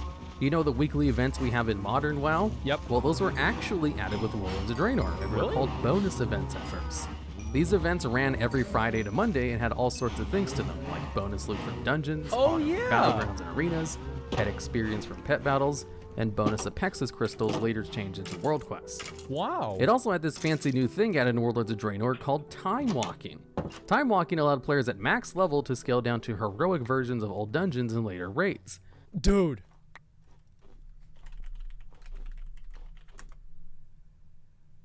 Where is it? Where's my old video about time walking? The big unannounced feature of Warlords of Draenor. What's up, y'all? It's me, it's your boy Asmongold, and today we're going to be talking about something that first time I heard about it, I opened up a whole can of oh shit. Now, Blizzard just a couple days ago was talking about if they had talked about their big unannounced feature for Warlords of Draenor, and that's because somebody asked them about that. They said no, but I think they've already talked about it. I've talked about it a couple times in interviews, and they've talked about it in posts, blue posts, and I think that I know what it is. And I'm going to tell you guys why I think that and what it is, obviously, right now. In 1 second, I'm going to do this real quick. So, realistic. Okay, we're going to be talking about time walking and time walkers, alright? I guessed that shit. I guessed that shit back in 2014. Back in the motherfucking day. Back in the motherfucking day, 2014. The big unannounced feature of Warlords of Draenor. It launched with Burning Crusade, Wrath of the Lich King, and Cataclysm, filled with dungeons to do, with a currency called Sanguine, Time Warp thank you for badges 5 subs. that could be used to buy all sorts of stuff from toys, pets, transmog, and even rep from old expansions. And don't worry, by the way, the bonus events were increased from just the weekend to all week to be the weekly events we have today. Yeah, they're much And the better time walking this way. currency introduced in this expansion is one of the few currencies that transcends expansions and is just as valuable as it was back then That's as a it good is point. today. Wow. So with That's all a of really these good point. great features of Warlords of Draenor, why does it go down as one of the most infamous expansions? It doesn't have a scrub progression system like Azerite armor. True. It didn't remove the old world like Cataclysm. True. It didn't introduce a controversial race like the Pandaren. True. In fact, it just introduced a whole bunch of features that a lot of people really liked. Yeah. It even had borrowed power without anyone knowing it was borrowed power. Exactly. And no one ever complains about the Draenor perks of World of the Draenor when discussing things like artifacts, the Heart of Azeroth, or covenants. It seems to be one of the few expansions that did borrow power from the expansions correctly. Yeah, because It even everybody had got tier it, set no matter bonuses. what. And the That's final why it was boss would good. drop a trinket that was so impactful to your class that it was basically like having a new talent. Oh yeah, the Archimon trinket. Dude, you know what I really liked is, remember you had the ring in WoD and you could choose to use the ring whenever you wanted. So like you could use the ring at the beginning, or like let's say you're gonna go into like the hard phase of the boss and you know your guild sucks at it, and you pop the ring for that phase, you pop everything, and then you skip the phase, you get really, you know, you get past the phase really fast. Dude, the ring was so good. I love the fucking ring, man. Like, I loved the fucking ring. I didn't like how you got the ring, but like using the ring and the usage of the ring and like the way that it functioned was cool. And some of those trinket effects were so good, they basically changed your entire rotation around them. Yeah. So the gear in the The expansion Hunter one was was good like that, too. I think, too. The Arms Yeah, one was one too. of the most infamous moments of World of the Draenor was definitely its patch 6.1. The selfie In this patch, it's one of the few major content patches which added the least amount of new content, allegedly.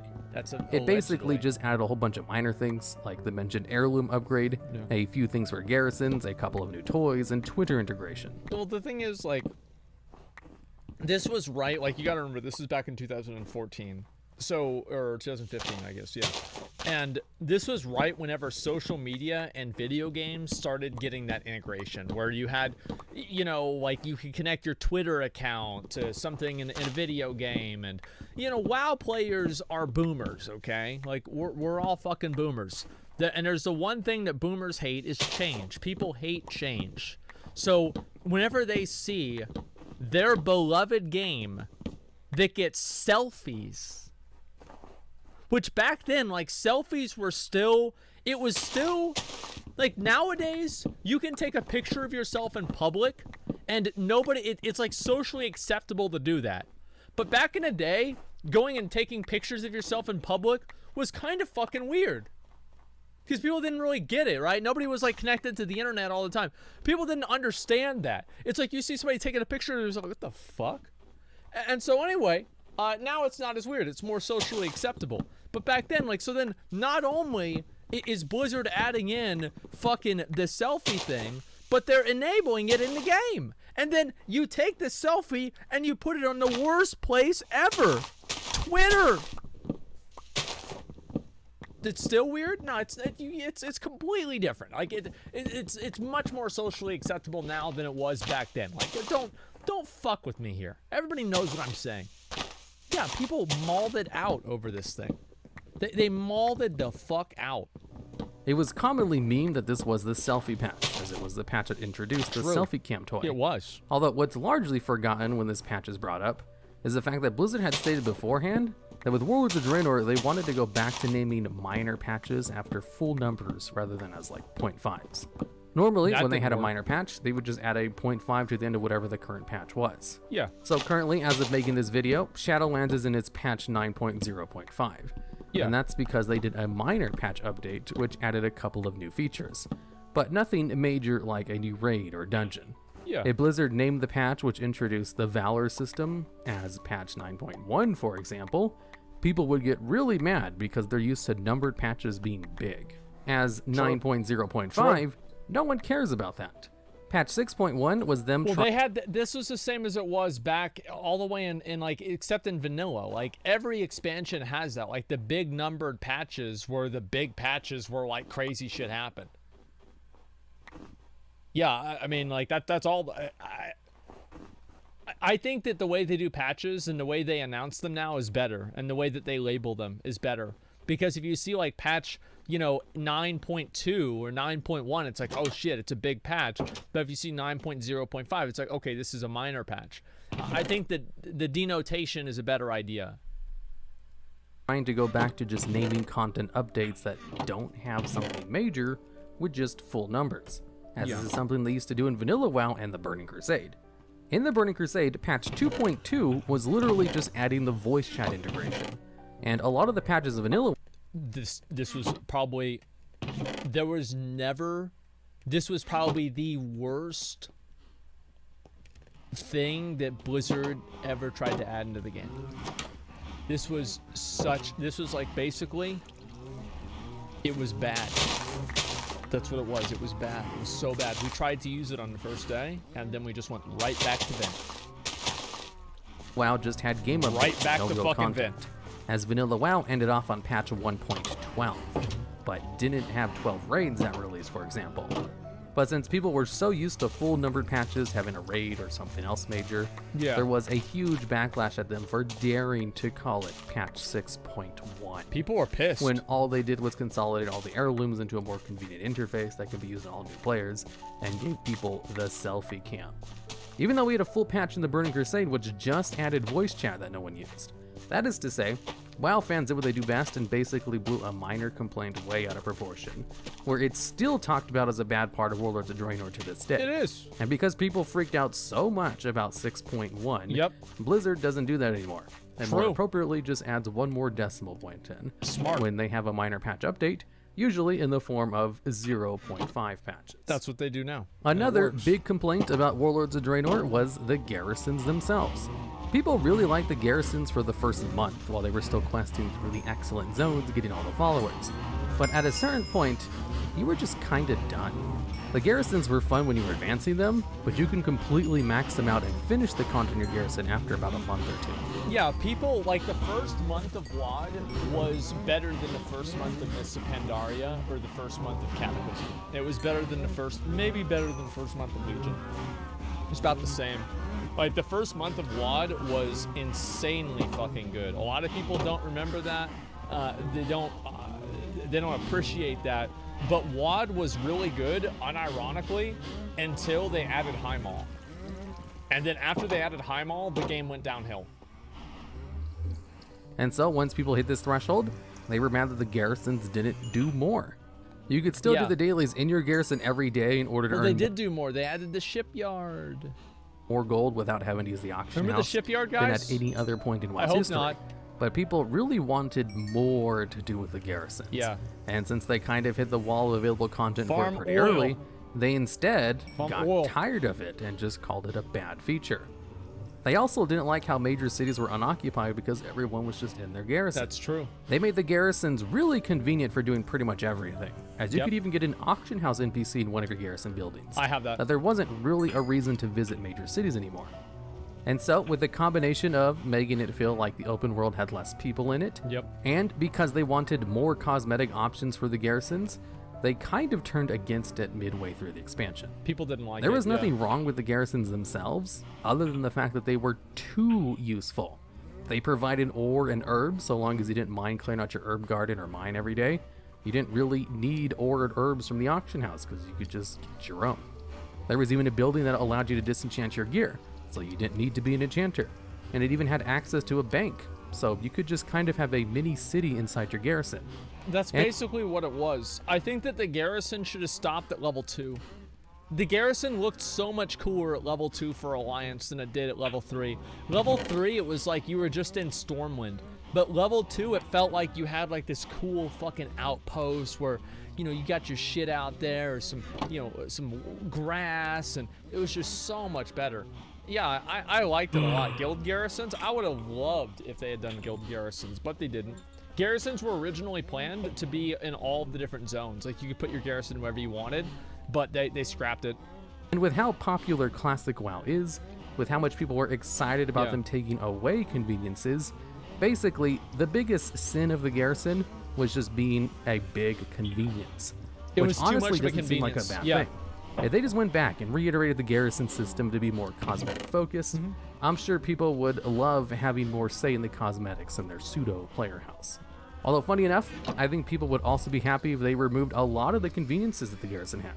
That way, it was purely a cosmetic place and not as useful as it was in Warlords of Draenor. Exactly. And there's also the endgame content in Warlords of Draenor. Basically, the previous expansion, Mist of Pandaria, was chock full of daily quests. Blizzard removed the daily quest limit in that expansion and then went crazy with giving daily quests to basically every zone that you needed to accomplish in order to unlock the Valor vendors. Yeah. And WoD was trying to rectify that problem by not requiring people to have... Dude, the Mists of Pandaria, like, at the beginning of the expansion, you had to play Mists of Pandaria, like, 4 hours a day at least, just to keep up with, like, the mandatory fun. The mandatory fun mechanisms. It was crazy. It was crazy. To grind out dailies in order to unlock vendors that they needed for raid progression. And instead, you could do it for basically cosmetic rewards. In fact, the reputations were just for cosmetics as well. And since the endgame daily system didn't force you to do it, a lot of people just never did it, and then complained that there was nothing to do. Even though the endgame of Warlords of Draenor was basically the same as every other expansion before it. I'm gonna have to say, the WoD endgame was complete garbage. Like, it was so bad. There's nothing even remotely close to how bad it was. And like, everybody that says, oh, I used to love playing WoD. No, you didn't, because if you were actually playing it, you'd run out of shit to do. The end game's fucking terrible. It was non-existent. And absolutely non-existent. It had raiding, dungeons, PvP, holiday events, challenge modes, gold making, pet battles. Think about it like this. I actually stopped. I stopped raiding seriously. Not really in WoD. I started streaming in WoD because the game was so boring. Like, I was so bored of the game that I started streaming. I was like, okay, this is, there's nothing for me to do. I might as well just turn on the stream and run around and talk with McConnell and fucking play with these idiots. That was it. Like, that was literally the entire idea. Because I'm like, well, what else am I gonna do? Yeah, I do a moose run. Hey, he wants to do another BRF run, wants to do another moose run, or, you know, tons of other stupid ass shit. That's all I would do back in the day, man. So wait, was it because of WoD that I started streaming? Holy shit.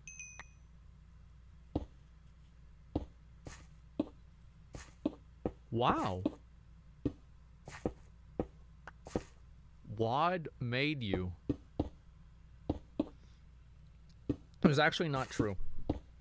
Back in Mists of Pandaria, I did one stream where I went live at like 2 in the morning and I soloed Nefarian. And I soloed Heroic Nefarian in Mists of Pandaria. I just barely killed him. And I celebrated by putting on a Burger King cardboard crown. And I went downstairs and I got a piece of chocolate cake. And I ate the chocolate cake wearing the Burger King crown, listening to We Are the Champions from Queen. There was like 800 or 1,000 people there, which was like a huge, like back then, like my streams at the very beginning popped off really, really fast. Like I didn't really do a whole lot of streams where I had like, you know, 2 or 3 viewers. Like the first stream I ever did, I got 250 viewers. Second stream, I did one stream before I did anything else, but I got 250 viewers. First stream, and then after that I got up to like 1,000 like really fast. And then like by the end of WoD, after like maybe a few months of streaming, I was getting like 5 to like, I almost got 10,000 viewers a few times, like back then. YouTube viewers, to be honest, yeah, a lot of them were from YouTube, but there's a lot of other people from YouTube that try to stream on Twitch and their channels are dead because they're fucking boring. Like that's the truth. Like, yep. It just lacked mandatory daily quests. It was insane. But still had daily quests as well. So you guys remember the day that I hit 5,000 viewers? There. We're gonna have a bit of a speech here. Whenever I was a 16-year-old, no. Whenever I was just a little... This is back in 2016. Now, that's why I'm not going to play the video, because I'm pretty sure that I probably said something that would get me banned now. I'm just assuming, because it's a 4-minute unedited clip of my stream. So, I mean, there's probably like 2 or 3 times where I could have gotten banned now off of that. So, yeah, I remember I hit 5,000 viewers the day that I got, and I would have these donation goals, buying Common Sense for Blizzard. I raised $89. And look at the time. It's 5:16 a.m. 5 in the morning, and I was streaming. It was a beautiful time. It really was. That's why Blizzard decided to add the bonus events, which eventually became the weekly events. Yeah. They did try to add new stuff, because it turns out people like to be told what to do. Otherwise, they just won't do anything. There was also the content drought of WoD, which was the worst ever content drought in the game's history, as they gave on the expansion halfway through to work on Legion. We're working on the second one. After the last patch of 6.2, there was a huge gap before Legion finally came out. The thing is, though, the gap was only about a week or 2 longer than the gap from Mist of Pandaria to Warlords of Draenor. The difference is you had way more content in MoP. Timeless IO was way better. Yeah, Timeless IO was way, way, way fucking better. How many YouTube subscribers did you have when you started Twitch? Like 10,000. I had like 10,000. I think I did the stream. I remember I had more viewers than followers on Twitch, because we did a stream on Twitch where it was me and Zach telling stories about Burning Crusade, and Zach telling the story about how there was a roach on the wall while he was trying to play Burning Crusade at my house. Yeah, it was a good time, man. You streamed on YouTube once too? I did. Yeah, I did stream on YouTube once. You had more than 10K on YouTube? No way. No, I remember, because it was on like my old Facebook page that I posted that I was like celebrating that I had gotten 10K subscribers, and that's why I did the stream. It might have been 20K. It was one or the other. And only a month longer than the gap from BFA to Shadowlands. Yeah. The content drought was not really as long as it's remembered. Because sure, there was less content. Technically the longest content drought in the game's history, but not by very much. Funny enough, counting the total boss counts of the 3 raids in Warlords of Draenor and comparing it to the boss counts of raids from other expansions, it actually has the second least amount of bosses total in expansion, with Cataclysm actually taking the #1 spot and having the lowest boss count for its expansion. Wait, despite I love WoD now. What the fuck? Yo, WoD's awesome.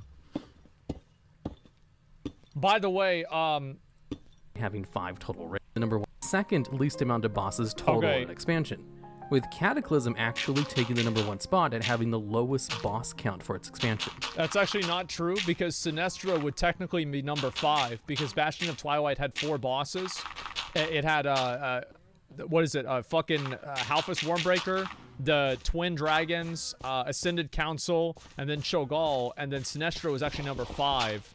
And then also you had Barad Hold, which was 4 extra bosses. So World of Warcraft Cataclysm had more bosses than that. It's not true. Sinestro's heroic only? Yeah, but it's a boss. Despite having 5 total raids. Yeah, it's Barad Hold. There's also the notion of cut content from the game, where they promised a lot more stuff with World of Draenor and BlizzCon than what we actually got. But that's kind of true for a lot of other expansions as well. There isn't a single expansion that doesn't have a plethora of cut content.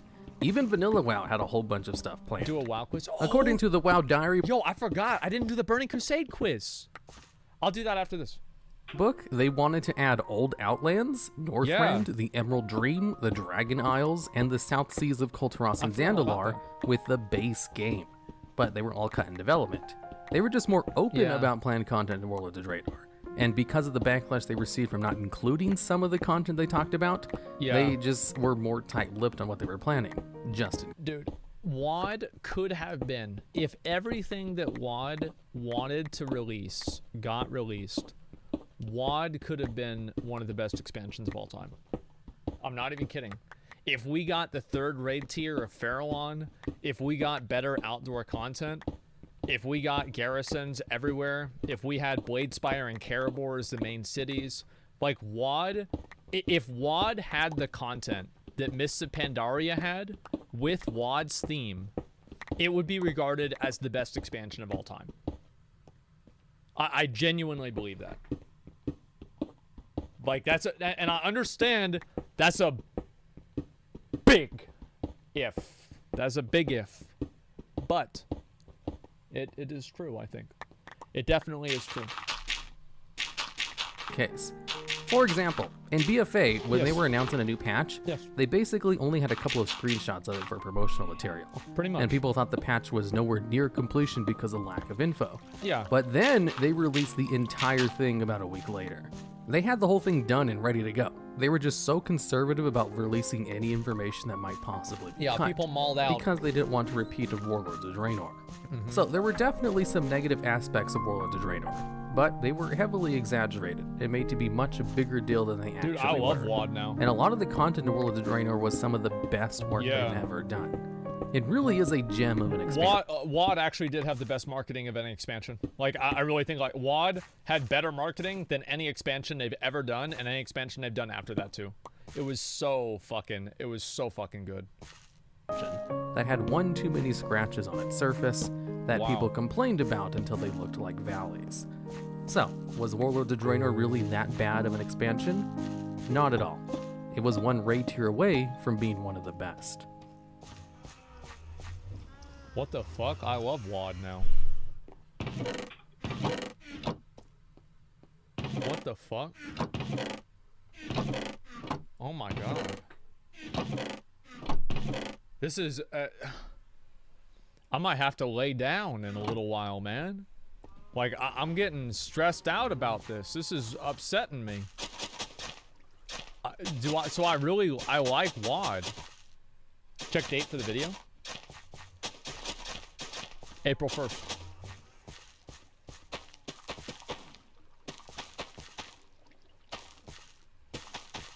In this video, we'll be going over...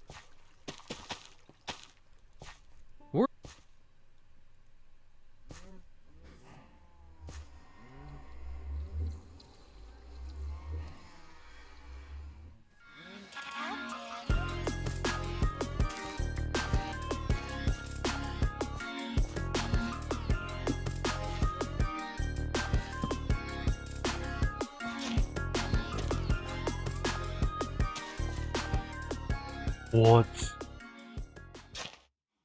Ow.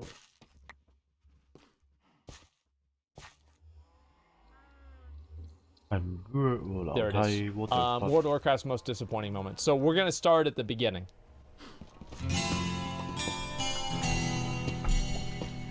Right there, dude. That's one.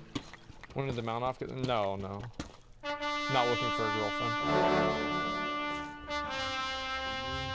Disappointment, sadness, or displeasure caused by the non-fulfillment of one's hopes or expectations.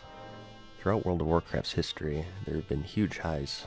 From its launch in 2004, it soared to new heights with the Great Burning Crusade expansion, ultimately peaking in the Wrath of the Lich King, where it attained an all-time high of around 12 million subscribers. With every high, there's also a low, however, and the game has had a number of disappointing events in its 15-year run so far. Moments where fans' expectations were soaring in the heavens, but when the time came to deliver, they were left soured to not only World of Warcraft, but Blizzard Entertainment as a whole.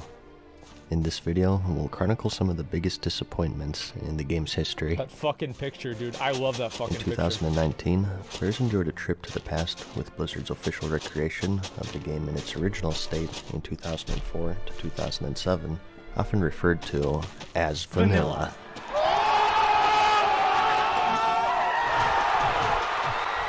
They were thrilled to re-experience the world as it once was, with all of the original classes. I still have the video of the live crowd reaction. I never uploaded it. Skills. Ooh. Talent systems. Ranks. They reminisced on the early days of raiding in particular. Those were the days, the maximum boys. Cap was 40 players. Those were the days. Such as looking for raid or LFR were entirely absent. A difficulty setting that's often seen as being too easy, requiring minimal effort or thought to complete it fully. It's a good thing Classic is there. With Classic having just one difficulty, there were no easy options, players thought. And just like the old days, only the most hardcore would be able to survive. That's right. Players are garbage at the game. 6 days. 42-minute BWL. 19 mana next year. What This players isn't didn't realize, vanilla. however, was that not only were This these would be a raids vanilla if it not was as a hard as 3-man. remembered, but they were rather quite easy. Yeah, they were. 2004 to 2007 was a different time. It was during the dawn of the internet. God, dude. People had Look at bad those connections. nerds. Video All of sharing them are websites bald such now. as YouTube or Pornhub didn't exist Yep. yet, or were still in their early stages. Database websites were extremely limited, Yep. as were add-ons, and a lot of the information and strategies for bosses were shared through word of mouth or online text guides. Yep. Combine this with the fact that the World of Warcraft was the first MMO for many people, and for some their first game period, set an unrealistic expectation of the difficulty of these old raids. He's We all doing know a lot that the of first damage. time is the most awkward. It's a he learning had experience VRE. for everyone involved. Never mind. For that's a many, it 1.5 was the beginning of a white long and wonderful journey, and for others it lasted, few days. 5 seconds. Yeah, But somewhere you around heard there. it before. I don't need to go into specifics. The Molten Core, as well You as think Anixia, you do, were cleared within but the you first don't. week by the Guild Apes. This is also taking into account the time it took to even level the characters, Yep. and many members weren't even level 60 yet. This was really And that's impressive, not the to fact they compare did the this. entire raiding scene to the most hardcore, but in general, Yeah. coming from someone who had no life and raided back then, it's undeniably easier. Gear optimizations, Yep. rotation, optimization, loot distribution, add-ons, all of it. Yep. Everything's been Ooh, the optimized bow. to such an insane degree that there's hardly anything hard anymore. It's just, it's Not that so there's anything wrong with optimized. that. I mean, what's the alternative? Suck intentionally? Guys, Yeah. I think people do that. They play bad specs. That's what they do. Yeah, obviously the game is way fucking easier. Yeah, it's way fucking easier. Like, itemization makes it a little bit easier. I think MC got nerfed once. If they bring out TVC, I do hope that they make sure they release all of the bosses and everything with all of their pre-nerf values. Okay. Minus the Karazhan ones, because those were overtuned. Like, Nightbane was super overtuned. Maybe even Gruul was kind of overtuned. But besides that, like, I want to have everything with their original pre-nerf values. Maru? Yes, even Maru. I think Maru will be a lot easier now than it is. Minus Vash. See, I didn't do Vash whenever it just came out. And so I didn't do actually Karazhan hardly whenever it came out either, but I don't think that would be it. Unnerfed Kale? Yeah, put it out there, see what happens. we're doing a little too well here. For the next fight, I think they let's all should have done that keyboard with, try and backpedal. It just comes with with the Cthulhu. territory with recreating anything in life, really. You can never really truly recreate your very first time. No, you can't. And even going outside of optimization for a while, the fights themselves are rather straightforward compared to today, where you have multiple phases, on top of more complex rotations and everything. Yeah, mechanics It's are understandable. nothing. It was the early stages of raiding, before there was a set standard, but something that's aged pretty poorly. It's not bad, it's just easy. A lot of these fights feel like trash mobs. They go down faster than current subscription numbers. Only time will tell if the upcoming raids will share a similar fate to the players, Hey. as this video was made just after Hey. the re-release of the Blackwing Lair raid. But the knowledge and skill we've collectively accumulated over the past 15 years was something that was surely taken for granted by players. Yeah. And they were disappointed to realize that it wasn't the mechanics of the actual boss fights that stopped them back then, but rather They our collective sucked. lack of experience with the game. People sucked back then, like, that's what it is. Oh god, Sylvanas. Have you ever read a really bad fan fiction of your favorite TV show or anime? Yeah, I called it Oftentimes, Warlords of people will Draenor. fantasize a representation of themselves within these fantasy worlds, commonly referred to as self-inserts. Yep. A lack of skill in writing and storytelling often results in these characters being ultimately powerful and falling victim to common fictional tropes. Yep. No matter what seemingly insurmountable odds they face, they always seem to come out as the victor. Like when you played Cops and Robbers with your friends, and you get them, and that they claim that they have some invisible bullshit force field or something. We can't beat the Hulk, man. Enter Sylvanas Windrunner. Yep.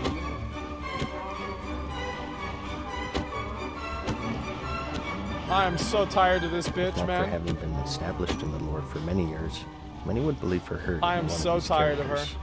With the release of the Battle for Azeroth expansion, she's become a key player in the story of the game, As the new war chief of the Horde, she goes on a savage campaign, slaughtering many innocents along the way in a Disney-esque villain-like fashion, murdering civilians, burning down capitals, betraying her own faction, executing comrades. The only thing that's missing on her bucket list is drowning a basket of kittens. That's for Shadowlands. Have you guys ever noticed that almost every single female character in WoW goes through a crazy arc? You have Jaina, Sylvanas, Yrel. Like, I really, like, if you think about it, they all go through a crazy arc. Tyrande, yep, there you go. Ilaria, yeah, I mean, she literally got possessed by an old god. Nobody ever talks about this, you know what I mean? Ysera, yeah, look at that. But surely this madness will come to an end. Surely, out of the millions of inhabitants of Azeroth, someone could put a stop to her reign of terror. Yep. Of course, it would be the entirety of the Alliance army, including Jaina Proudmoore and her magical bow, and also Anduin Wrynn, armed with Charlemagne. Or maybe the King of Furries, Gen Greymane. Nope. Yep. Nope. Well, if not them, it's definitely the combined might of the Archdruid, Malfurion Stormrage, and Tyrande Whisperwind. Yep. Nope. Well, maybe Sourfang? Nobody thought Saurfang was going to come out ahead. He's like 80 years old. Nobody thought that was going to happen.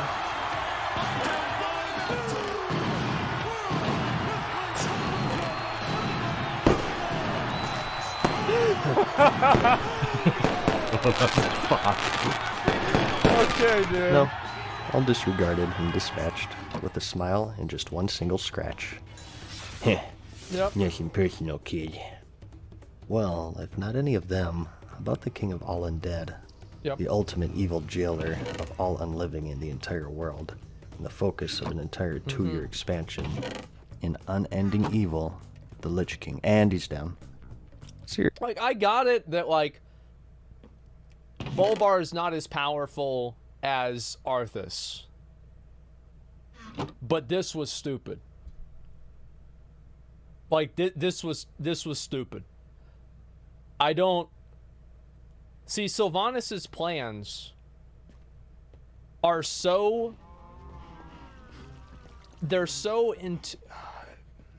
She's so secretive with her plans that the writers don't even know what she's going to do next. She tricks even the writers.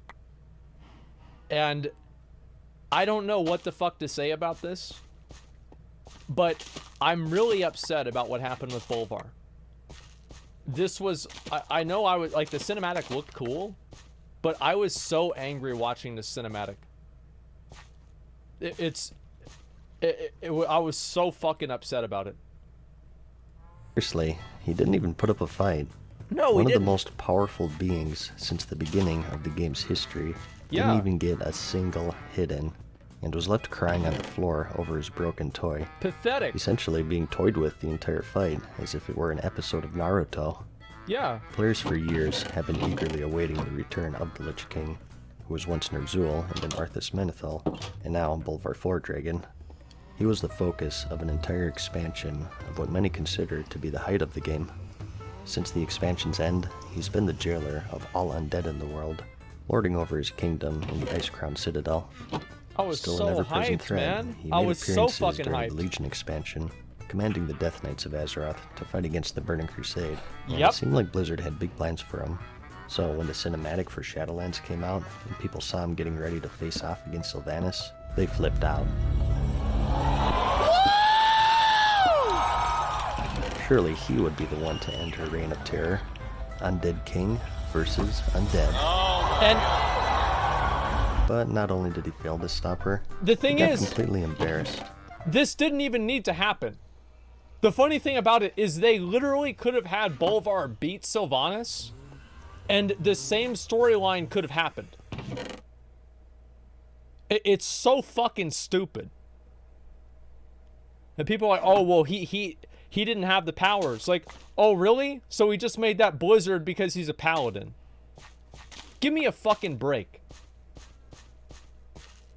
Yeah, she is a girl. That's true. I forgot about that.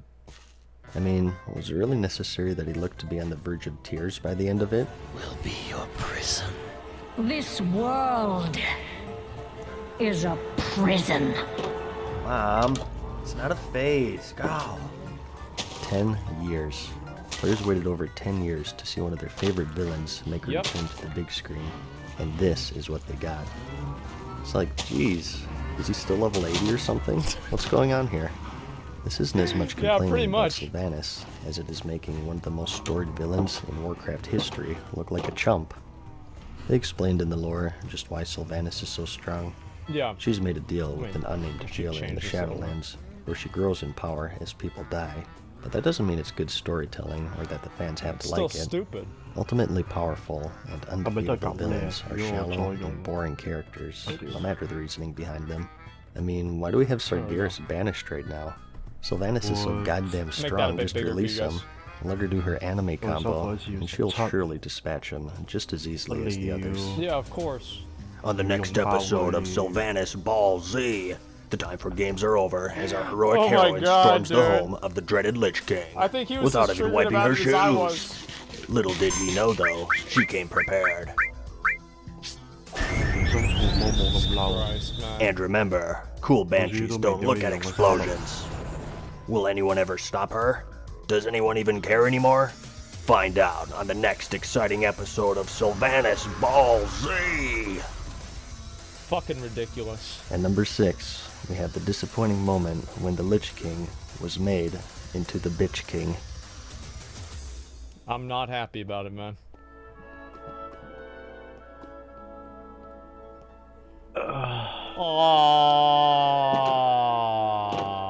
Stepping outside the game I for a forgot moment, about it's been this a pretty one. hefty past couple of years of scandals for Blizzard. Oh, I'll tell God. you what. It seems like every few months there's this huge controversy they're at the center at. Warcraft 3 Reforged, the banning of Blitzchung amidst the Hong Kong protests, and the prize pool scandal. Since 2008, Blizzard has officially held a competitive esports event for World of Warcraft called the Arena World Championship, where teams of players square off against each other for prizes and glory in the game's arena mode PvP system. The prize pool for the winners ranged from $120,000 in 2008 to $280,000 in 2018, all funded by Blizzard themselves. And $280,000. Split 4 ways. So that's what, 140 divided by 2, it's 70,000. $70,000, about half of it's going to go to taxes for prize pool winnings. So you come out of it with about 40 grand. So you either can be a McDonald's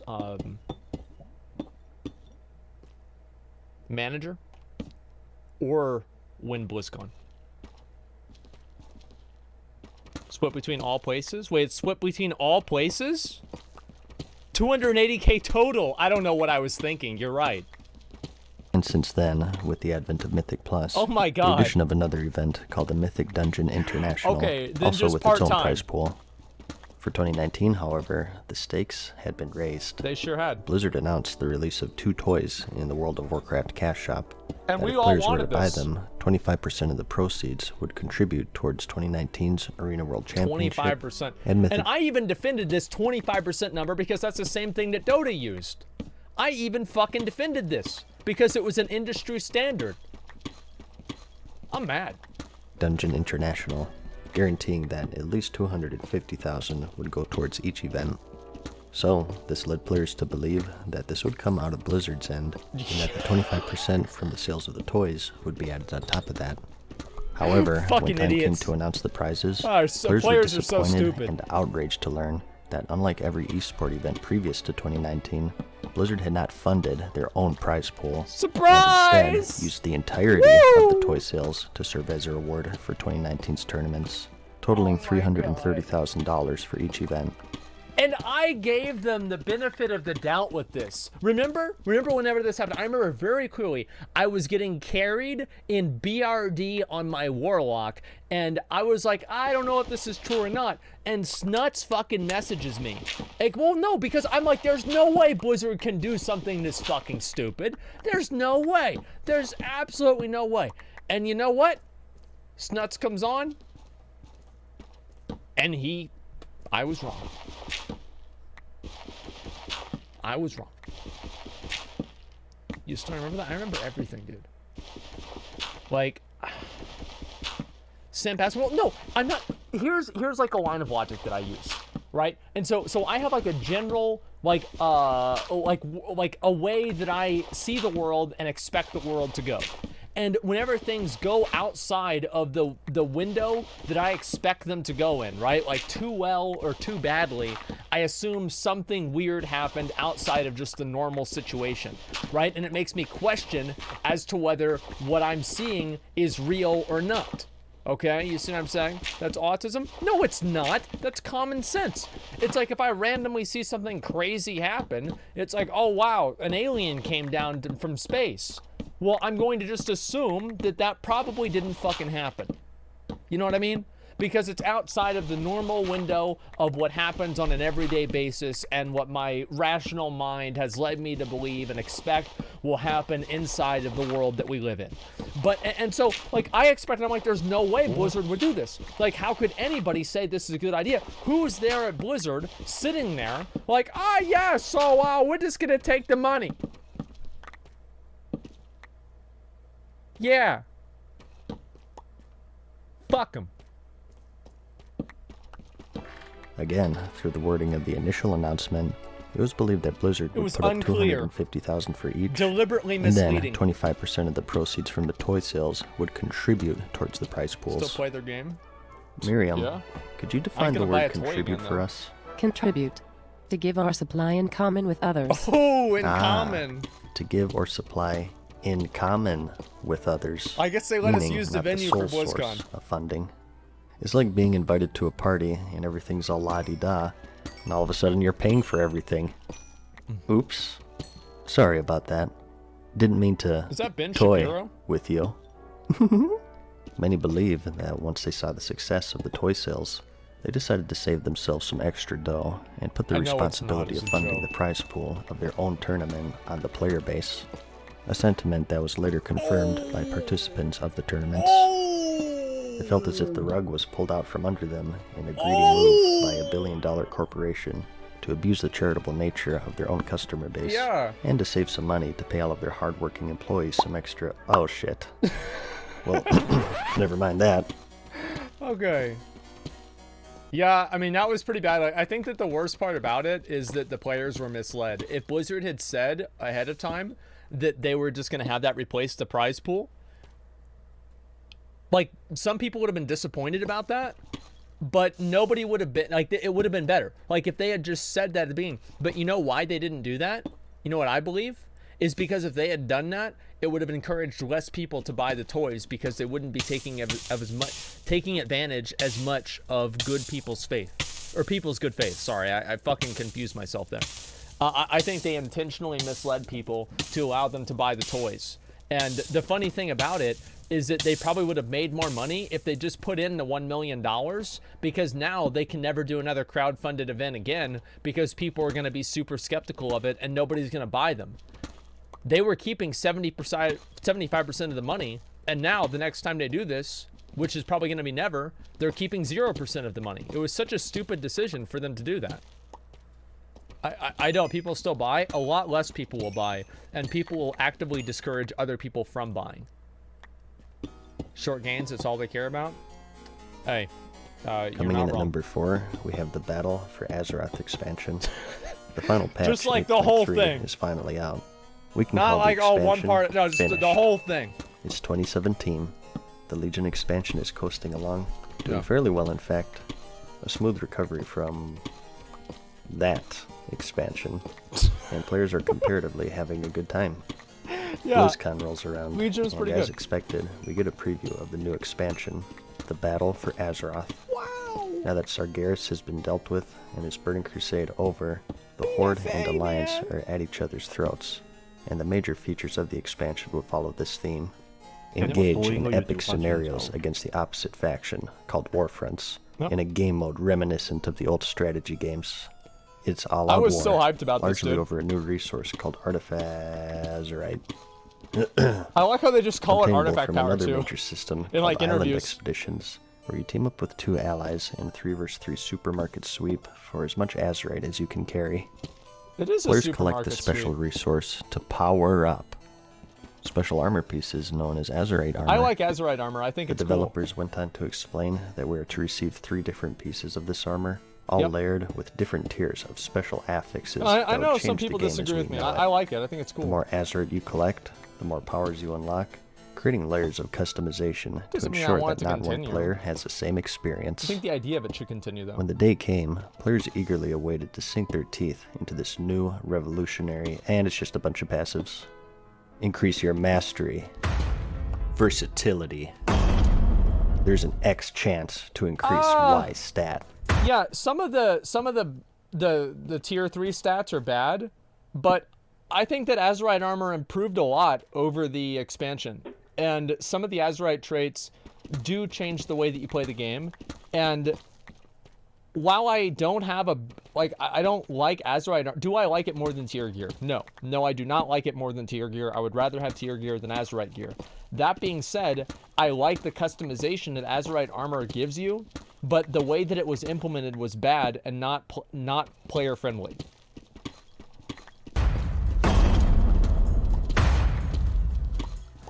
You might find a power that makes you think twice about using a talent that you'd previously written off. And you will certainly find combinations that reinforce your favorite way to play your character. Nearly every single one of these affixes would be boiled down to a simple DPS, healing, or mitigation increase, and didn't change anything really. What was promised to be a new and fresh way to customize your character ended up falling victim to the same problem the game has faced since its birth in 2004. There's no real choice because there will always be a best. You had slight differences for AoE versus... That's true, but I don't think there's any system that Blizzard can ever do that's going to fix that. There's always going to be a best no matter what. Corruption gear, in a lot of ways, kind of isn't like that, though. I mean, you can hate corruption gear all you want, but there are a lot of people that they want to use infinite stars. There are other people that want to use, stat boosters, where it's 12%. Other people want to use Twilight Devastation for a 2-pack or something like that, or Hive Mind. Fucking the corruptions actually is Blizzard's best shot that they've taken in the last 5 years to muddy the waters and make it harder to sim and just pick out what the best one is. Tupac? Yeah. Single target for certain pieces. Is Tupac still alive? Between, and none really altered how you played the game as promised. He's in Cuba. It really just all boiled down to stay stationary and wait for procs. Pretty much. That's the story of the Azurectile dysfunction. As for Warfronts, players were disappointed to learn that there was no PvP mode to be found. Azurectile dysfunction. An entire expansion based on Faction War offered a game mode where you could only face off against NPCs. That's great. And with a difficulty setting even easier than raiding in classic World of Warcraft. It's quite common, in fact, to that find must be players my alt just there. AFK auto-running into a wall. Yeah. It was nearly impossible That's to all even I would lose do the too. game mode. Nearly the whole team would have to be AFK. I like how whenever they introduced Warfronts, and remember whenever we all got a raid together of people and we intentionally lost the Warfront? Before that, there was remember back in fucking 2005, 2006, where people would talk about how to get Ashbringer or something like that, or some rare item in the game, and everybody had a friend of a friend of a friend who had a story about it happening to them? I feel like that same mystique was built around losing a Warfront. That's how rare it was. As for island expeditions, these were as advertised, but players saw little depth behind the changing environments and enemies, as each instance could be boiled down to a rush to get X Azurite before the other team. The experience was also hampered by the reward system, which was mostly based off of RNG, and an insanely small chance to get a mount, which was the main reason for doing them other than that Azurite. Yep. Combining this with the advent of loot caches and Titan forging added even more RNG to an already overladen RNG loot system, and left quite a poor taste in people's mouths. Fucking picture, dude. Like biting into a chocolate to find a coconut. They're not that bad. These systems They're not as a caramel whole either. were received so negatively that they got makeovers in later patches. But all of this would only come nearly 1 year after the expansion's release. See, like, that's the main thing that I don't want them to do in Shadowlands, because I feel like it's manipulative and intentionally disrespectful to players' time. I think if they want to introduce a system, if they introduce the system without obvious quality of life features, and then choose to withhold those quality of life features until later on, to where enough people cross a threshold to where they feel like it's useful to now introduce a quality of life feature to then re-incentivize people to use the system again, I'm gonna be really upset. Like, that's gonna be one of the only things that might actually get me to just like probably like not really give a fuck about the game, because it's just so, I don't know, it's just so, like, on the nose disrespectful to players' time. Care about it now? Yeah, I care about the game. By this time, many players had already dropped the game, as the expansion's main features fell flat on their face when Blizzard failed to deliver on their promises. And as for the dailies, oh boy, the dailies. Yep. What? I've talked about this before? Well, don't look at me. I gotta get my daily complaining in. It gives plus 100 depression. It's Mazerite. I don't think the dailies are that bad. There's so much daily and weekly stuff in this expansion. But the problem, like, what he's saying now is true. It's not about this stuff. No, listen to what I'm saying. It's not that the 8.3 dailies are too much. It's that all of the dailies in the game that you're simultaneously expected to do are too much. That's the problem, in my opinion. Like, if I only had to do the 8.3 dailies and that was it and nothing else mattered, it would be fine. It's like an hour of time a day. I mean, you guys remember back in Burning Crusade, if you played back then, all the time, like, the first thing that you do whenever you log on is go around and do the Isle of Quel'Danas dailies. And, like, that was kind of fun. So it's not like, Ogre dailies, or whatever. An hour? I do them in an hour. Yeah, probably less than that, actually. So it's not like this is a new thing or anything like that. It's the fact that the responsibilities and things that you need to keep up with in BFA compounded on each other. And now, I remember I would have, like, whenever I was on break on streaming, I would probably spend, like, I've literally got a list right there. I'll show you guys. Like, why don't I just show you guys? Just a second. That's a list of things that I needed to do every day. Nazjatar and Horde, Mechagon, Arachnoid Harvester, Garrison Garden, Blacksmith Daily Crest, Kufan, Direhorn, Seething Shore, Battle for Nazjatar, and then the crates as well. So I literally made myself a list of all the things that I needed to do each day, and I didn't even put like 50-70% of the things on that list. And I did even more than that. Like, I would spend like fucking 5 hours a day doing WoW chores. It was disturbing. List, in fact. We have daily world quests on 7 zones, a daily emissary, daily quests in Mechagon, daily quests in Nazjatar. Oh, here we go. Daily quests in the 2 assault zones. See, none of those were on the list. The daily mini-vision, your daily mission table missions, your daily warfront contribution quests. Yep. And if you control the warfronts, daily quests in 2 more zones, a daily faction incursion. Yep. And as for weekly, we have the Island Expedition bar, world bosses in 5 zones, yep. Base BFA, 2 warfront bosses, Nazjatar and Azoth Assault. You have 2 warfront scenarios on 2 difficulties. Yep. You have the latest raid on 4 difficulties. Yeah. The weekly Greater Assault bar, your weekly Call to Arms quests, your weekly PvP chest, yes. your weekly Mythic Plus chest, yep. your weekly Adventure Guide quest. Yep. Ooh, this weekly is to complete 20. dailies. Nice. You also have your weekly Against Overwhelming Odds quest if you're outnumbered. And finally, you have your weekly Vision loot at multiple tiers. Okay. That's only for an average player. For a loser like me, there's tons of other things that you have to do too, right? To get like all the completionism content as well. That's what's so crazy about it, is that you talk about like, this is what an average player does. I need to do this times 5. It's crazy. The only thing that's missing are daily quests to complete dailies. Oh wait, those are emissaries. Oh There's my so many God. daily I never and even weekly thought tests about it to like win the that. game. It'll Wow. make your head spin. Nearly everything is tied to some sort of daily or weekly lockout it starts to become a chore to do. It's an excuse to get you to log in every day to feed into engagement metrics, rather than from a place of that's fun, what I was saying due earlier. to the failure of the previously mentioned features. The Battle for Azeroth is a lukewarm expansion at best, which tries desperately to maintain a player base with 400 forms of daily and weekly busy work to make up for its shortcomings, Only 400. and it didn't live up to the standards and expectations set by Legion for many players. Accurate.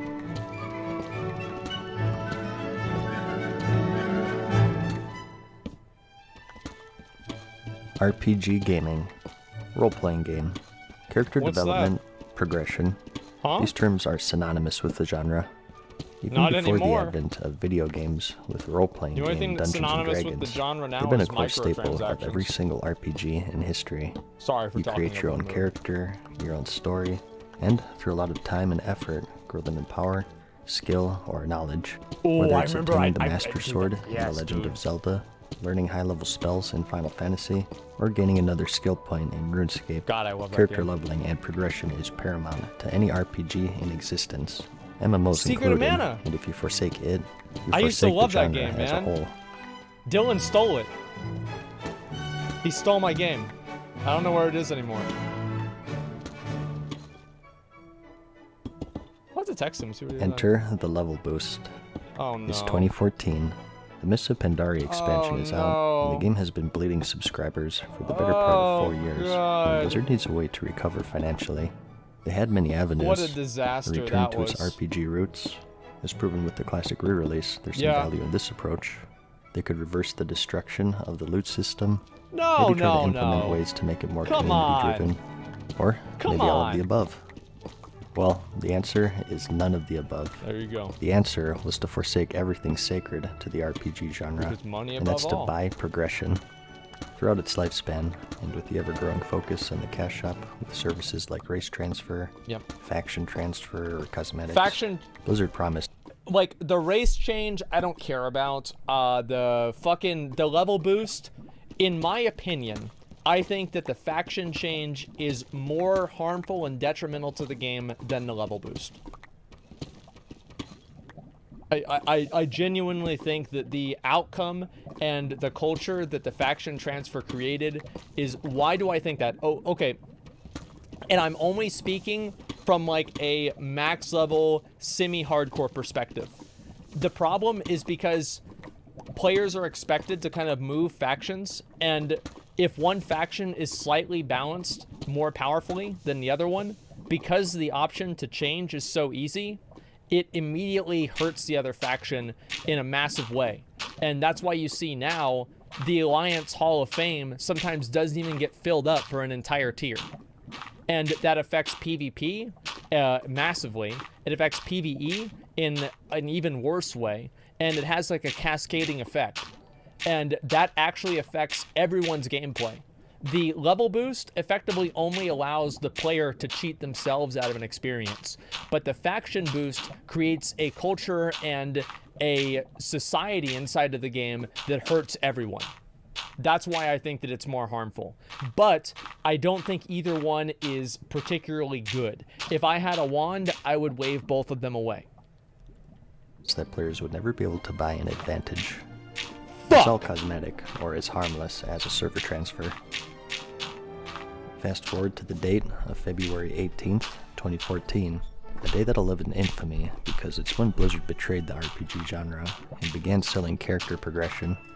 Called the Character Boost. Players would be able to pay Blizzard some money in exchange to boost any character to a desired level. Cash shops are the big ticket these days. They sure are. Free-to-play games roll in the dough. Mobile games, whose sole purpose is to drain your bank account, can make more than AAA releases. It's actually mind-blowing that World of Warcraft has the payment model of both. You have to pay a subscription, and it has an in-game shop with...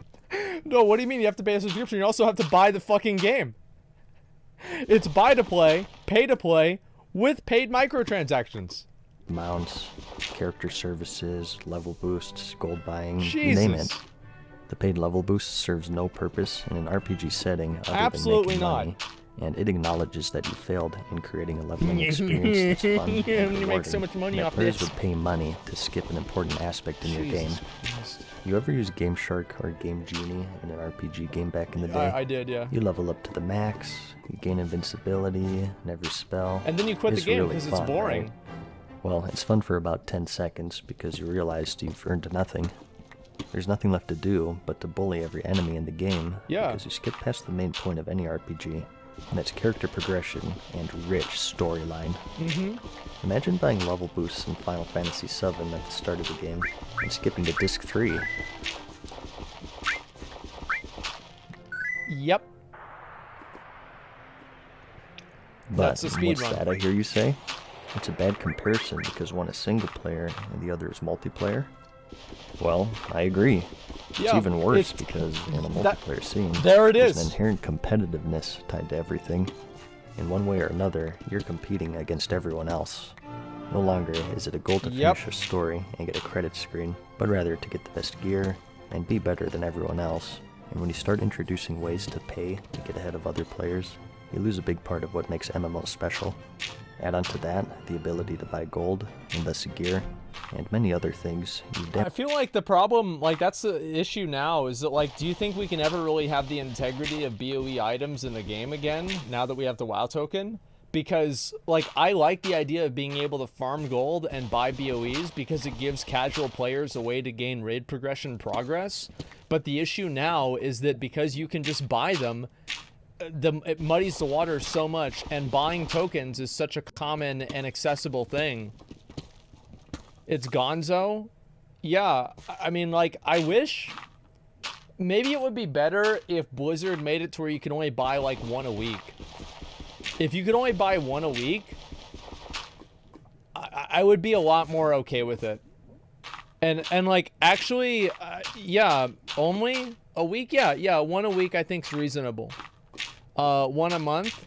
Listen, like, I mean, if you guys want to say one a month, I okay, that's great. But at least like one a week would be fine with me, and just see how it happens or see how it changes the economy. Cause I don't know. I feel like there's so much potential that you could have in the economy that you just lose out on whenever you take the integrity out of it. And I think that's what the WoW token really did. And that's why it was such a problem whenever they had the corruption gear, is because the integrity was completely broken with the game. And a game's integrity is ultimately what makes a game matter. It's like whenever you play a fucking BR, like think how many BR games has there been where a month after release, whenever you die, there's always a thought in your back of your mind, I wonder if that person was cheating. And whenever you have that thought in the back of your mind, that replaces the thought of how can I get better at the game? And it's an awful scenario to be in. And I think that WoW kind of has created it for themselves. Call of Duty Warzone? Well, yeah, it's happening in Warzone a lot now. It happened in every game. Two key features in the MMORPG genre. Integrity of the game is the only thing that really matters. Solely for the sake of money. They add nothing to the game. If it doesn't have integrity, vital, important then aspects, the accomplishments and the mean game nothing. as a whole suffers under the influence of the mighty dollar. Yep. At number 3 on our list, we have when Blizzard forsook It killed the RPG PUBG, it genre sure fucking by did. allowing players to pay for progression.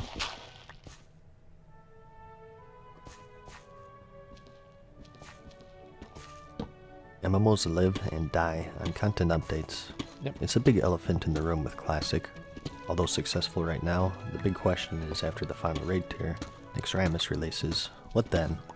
New raids, BC, Burning Crusade, or nothing? Yeah, let's see BC. Even if I'm there's ready. no credit screen in any game, for most players, there's a foreseeable end where they consider it to be completed. Yeah, Maybe they create the achieve a end. certain rank in PvP, or they finish a gear set in PvE, and the only thing left to do is to move on to the next thing.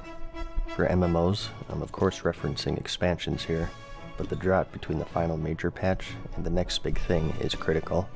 Just taking a look at the game's history here, between the final patch of Vanilla 1.12 and the Burning Crusade release, we have less than 5 months. This My is a hair is special looking case bad today. because we're going from a huge base game with 60 levels. Wrath was a little slower. The final major Burning Crusade patch was 2.4 in March. And nobody gave a fuck about this. Do you guys remember this? Like, if you played at the end of BC, like nobody cared really, except for like Sunwell guilds and like some BT guilds that were stuck on Brutalis or something and they couldn't figure out how to do Sunwell. Nobody cared because the majority of the player base wasn't at that fucking guy. So it didn't matter how long the content drought was if the players never finished the content in the first place. I wanted TBC to last longer. Yeah, like we cleared Sunwell, but we got up to Felmist. I think we killed Felmist before 3.0 came out, and then obviously we just like fucking rolled it over whenever 3.0 came out. And I think they pugged it and they got it. I have to ask Takina. But before that, like we had wanted to be able to finish the raid. And after nerf, no, we killed Brutalis pre-nerf. Like I even have fucking screenshots of it. It was the first time I ever raided with my guild. It was a big deal to me. But besides that, like even us, like as a more hardcore guild, we'd raid like 4 or 5 days a week, and even we had more things to do in BC. That's the beauty of progressive raid content and progressive content, is that a new player coming into the expansion a year after it comes out has a year's worth of content. And now Blizzard just rolls that over every fucking patch. It's like they're deleting their own content. 2008. I am triggered. And the release was, of course, November of the same year, so less than 8 months this time. Okay, a little long, players thought, but workable, especially considering how good the Burning Crusade was. Players didn't really mind that much. Yep. Maybe they had a hiccup in development, and surely they'll have mastered the process for the next one. Between the final patch of Wrath and the release of Cataclysm, players had to wait a whole year. No. What do you mean is a year? It's 365 days, man. I hate this fake news, dude. Mad Season's just trying to push an agenda here. This is not a whole year. What do you mean? That's not a whole year? That's less than a year. I remember I made this joke about how you could literally have a kid and be doing ICC, like get a girl pregnant and be doing ICC, and have the kid and also still be doing ICC.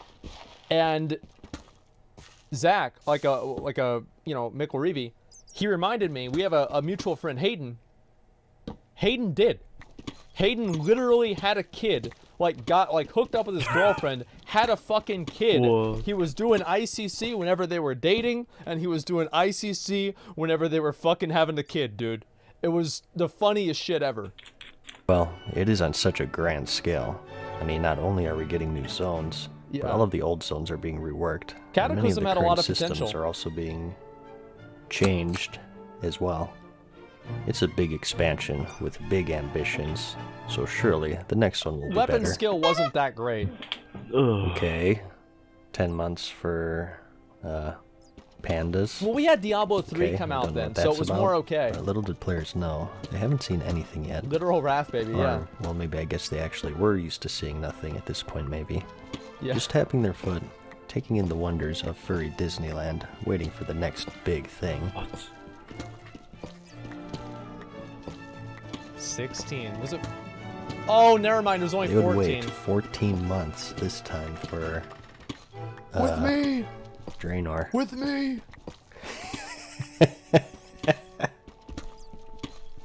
And I had no problem waiting. By the way, I had absolutely no problem waiting. Warlords of Draenor, I thought it was going to be great. What? Siege of Orgrimmar was pretty good. And the end of, Mop got really boring, yeah. But it got boring a lot slower. And after the final major patch of Draenor, 14 months for Legion. Although some may argue that Legion was at least worth the wait. It was. This was the 1-2 death punch that knocked out a large amount of the subscriber base, as the game was as stagnant as my sex life, and players were disappointed to learn that a long wait does not equate to a good expansion. Yep.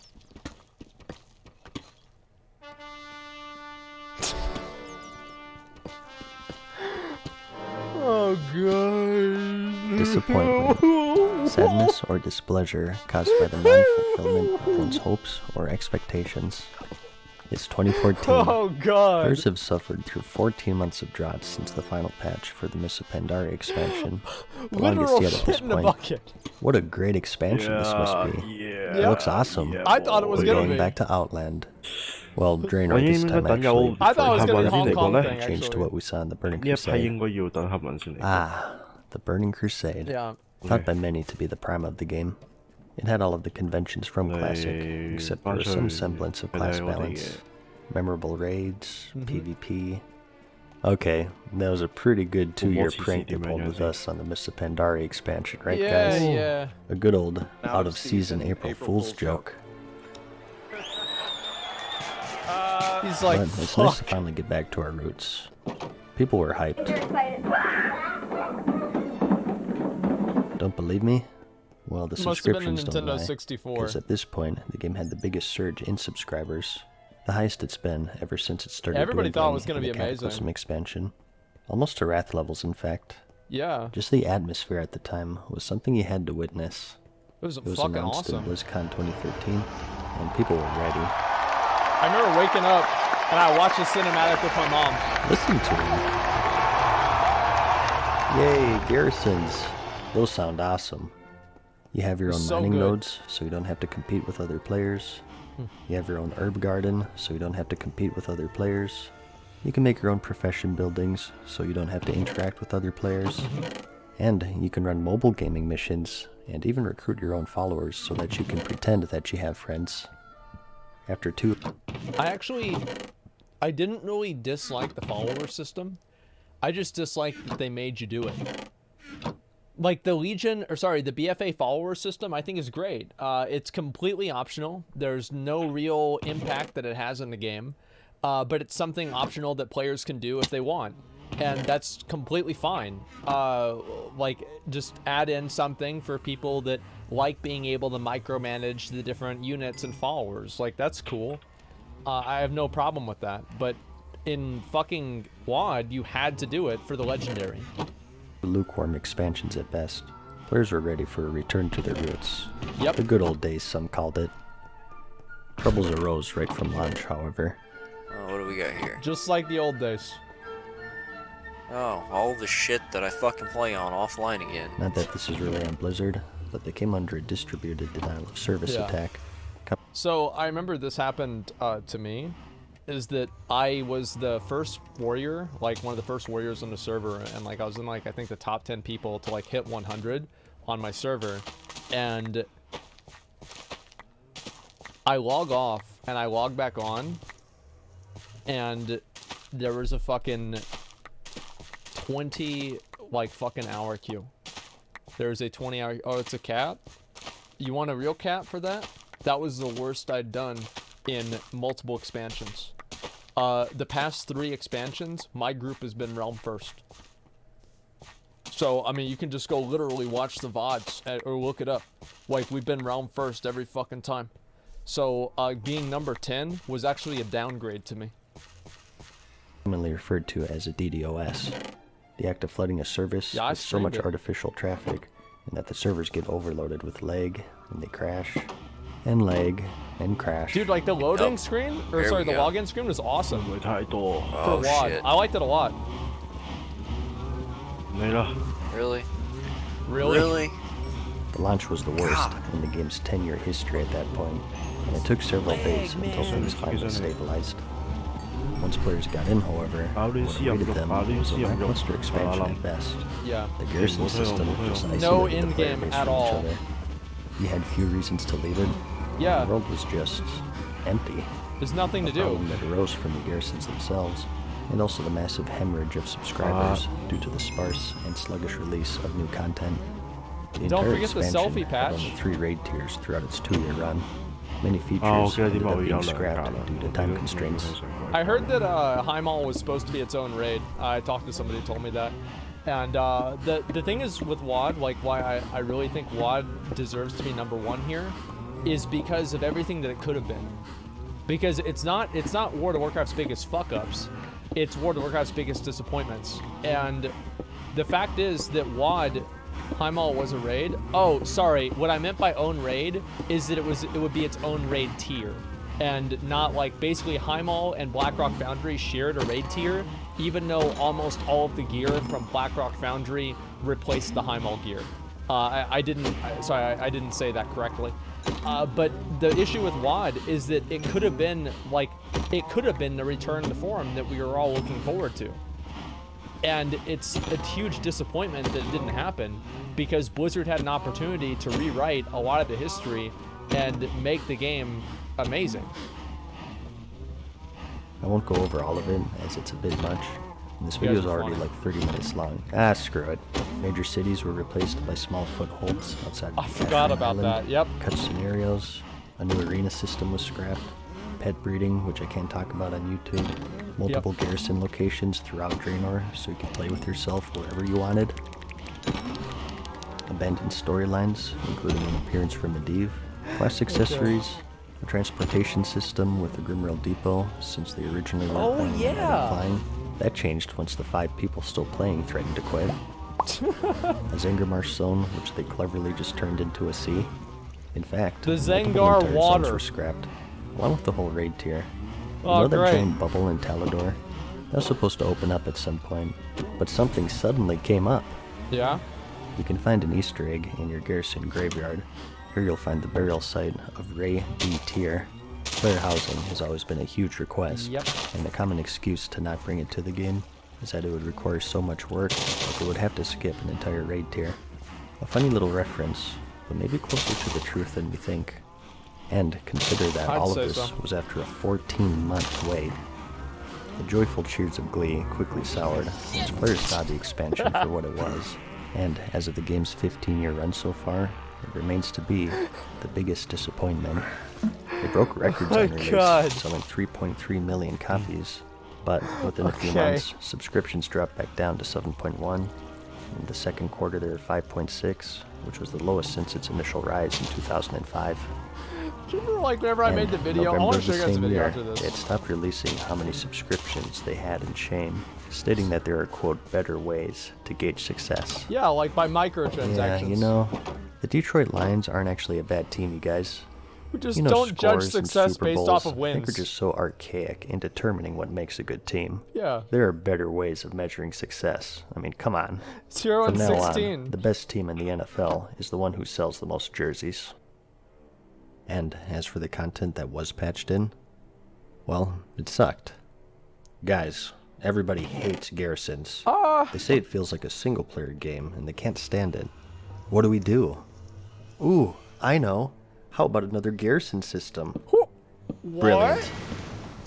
Oh my god, I forgot all about the shipyard. That financially, it was hugely successful. Oh my god. The level boost was introduced in late Pandaria. Wow. So Draenor was I forgot all about the shipyard. For the full duration. I'll bet you BFA was also a huge financial success due to the same thing. And also that wombo combo of allied races and paid race changes they have going on. How convenient. It's a shame. People used to go to these conventions with huge expectations. Yeah. Blizzard as a company, with only a few bastions left in gaming, they seem to put their fans first. You guys take care of us, man. You guys really take care of us, man. They ran on credit. They could seriously make a game about a walking turd, and people would have bought it. What was once a company held in the highest regards by some of the most passionate and loyal fans in existence is now met with pessimism and low standards by the very same people. Alright, Mad Season, like, let's be real. People thought the game sucked in 2005, too.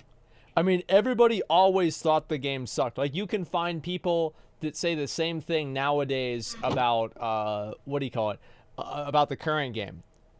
Like, WoW has always been dying since before it even came out. WoW is dead before it even released, okay? But the difference is that they weren't wrong. Like, or sorry, they were wrong then. The game was good. That's why people continued to keep playing it. But now, they're not wrong. It's like if you go and you tell somebody else their game sucks, like go tell a Final Fantasy XIV player their game sucks, and they're gonna try to like eat your ears or like bite your ears off or something like that. You go tell somebody about Overwatch being shitty or something like that, and they'll accuse you of being racist. If you tell somebody that whatever your fucking game is, you know, Counter-Strike sucks, they'll just say it's just because you have bad aim. But if you tell somebody that plays WoW that their game sucks, they'll agree with you. That's the difference. It's almost too much to keep up with. Yep. the making of this video, the whole Warcraft 3 Reforged fiasco started up, and people are pissed they paid $30 for what's basically a texture mod with updated DRM. Hey, at least all of the bugs are new. The big mischance on these Dragonhawks at a disconnect. A disconnect. I'm gonna assume Thorzain dropped, but I feel like Moon was on the way to holding this attack. Uh-oh. Wow. You're benched. What's this? And looks like another drop just happens. Wow. And that's with delays in development, by the way. Oh, wow. You know, they just wanted to put on that good old Blizzard polish. As time goes on, the benchmark for disappointment seems to be becoming lower and lower, as controversy after controversy transpire, and one of the biggest rise and falls in gaming history. It's a sad tale, but maybe this is just a low in the company's history before a soaring high. Or maybe we're just setting ourselves up for disappointment. I don't know. I mean, like, here's the thing, is that it's like every company nowadays is a fucking disappointment. Like, Bethesda, you know, like, every company sucks somehow. The only companies that are good are companies that make one game. If you make one game, or maybe CD Projekt Red, okay, that's a good counter. But besides that, I feel like if you make more than one game, you're gonna have some problems. Rockstar? Well, weren't people really mad about Rockstar working people to death in fucking Red Dead Redemption 2? I remember that being a big thing.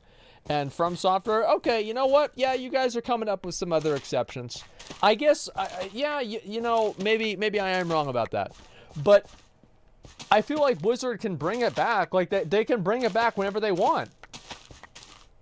They can bring it back whenever they want. Just start making good games again. It's easy. Just make good games and everybody will be happy. Just make the games, people like them, respect the players, boom, it's done. Problem solved. Game is happy. Players are happy. I want to show you guys. So I remember whenever this fucking drop for WoD happened. Where is it? Shit, yeah, this one right here. I don't know if you guys watched me back then. Asmongold, WoW, sub numbers, WoD. What's up, y'all? It's me, it's your boy Asmongold, and today we're going to talk about the fact that in the first quarter of 2015, World of Warcraft has lost 2.9 million subscribers. And so just to put that into perspective for everyone here, that means that in a 3-month period, they've lost over 1/4 of their entire subscriber population. And you know the only real question I have to ask here is anyone really surprised? Is anyone really surprised whenever people decide that they're not going to pay money to play Farmville anymore? Is anyone really surprised when people get tired of running the same treadmill on 4 different difficulties? Is anyone really surprised that people get burnt out of an MMO that you don't even need to interact with another player in order to kill the last boss of the game? It is a huge disappointment to me.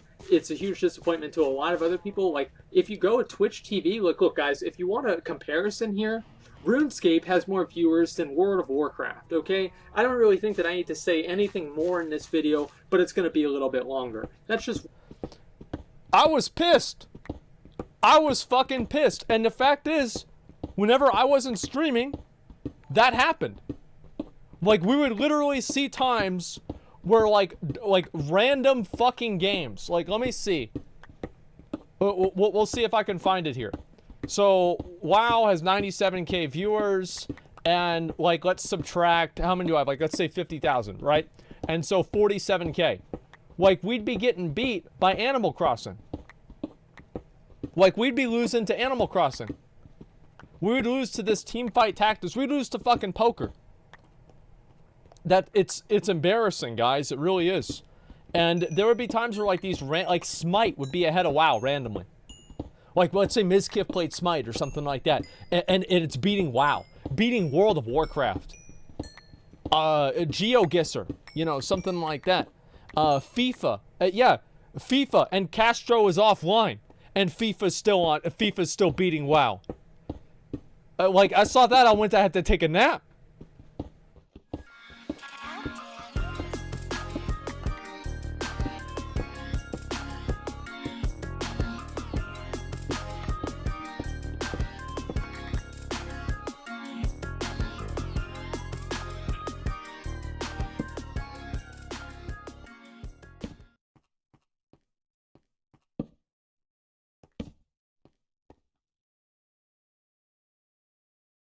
Through my expert understanding, I will now rate all of the WoW's tier zones, and I'm gonna say which ones are the best and which ones are the opposite of the best, which is the worst. Okay, so the first one we have is Thousand Needles. Okay, current Thousand Needles, I think does look really cool, but honestly, with a lot of the post-Cataclysm zones, I feel like they don't have the soul. They're missing the soul of the game that the original Thousand Needles really had. And I think of the Thousand Needles, and I think of killing Jeff's character by jumping it off the edge whenever he was in the town. And I can't do that anymore because there's water there now. And so that kind of kills my nostalgia. Then on top of that, the Shimmering Flats was like the best leveling zone in all of Classic WoW. It was fucking ridiculous. And so I'm gonna put this at good, because I do think that the quests and being able to sail around in the boat and everything, I think this is definitely good. Okay? Alterac Mountains, I don't really care about this zone a whole lot. I feel like Alterac Mountains is just it is an average, like, there's like no quests there. Most of the places in the area don't make sense. Like, you have to run all the way over, all the way back. This is a lore zone, okay? Alterac Mountains exists in the lore, and so it exists in the game for just none other purpose than to show that these things exist in the lore. It's not even a real zone, exactly. We're going to put this in the bad. Antoran, okay, all right. So, let's see here. So, Antoran Wastes is obviously going to be awful. Now, Antoran Wastes is what you would like to call, it's a machine gun dildo machine. Because it just fucks you in the ass in multiple ways. Like, after you get done with one of them, it's just like that, like that. It is the worst zone in the game. It has verticality problems. It has this lava on the ground that randomly kills you. Antoran Wastes is, in my opinion, one of the worst zones that Blizzard has ever made. Back in Legion, going through Antoran Wastes was not fun. It was the opposite of fun. You could even say it was awful. The next one, Arathi Highlands. Now, Arathi Highlands is a beautiful zone. In classic World of Warcraft, I'm going to say this is a great zone, because the Stromgarde quest lines, the Fosruk quest lines, and I might say something that might trigger some people here, but I'm going to say it anyway. The new BFA updated Arathi Highlands, I like it. I think they did a great job. I think that it's really cool. And in terms of like visually, it's really cool.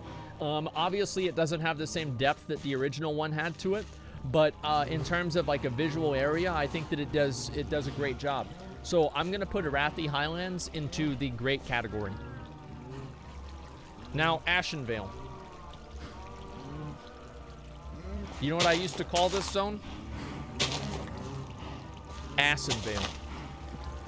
Because I fucking hated this zone. Is it decent or bad? What do you guys think? It's one or the other. It's either decent or bad.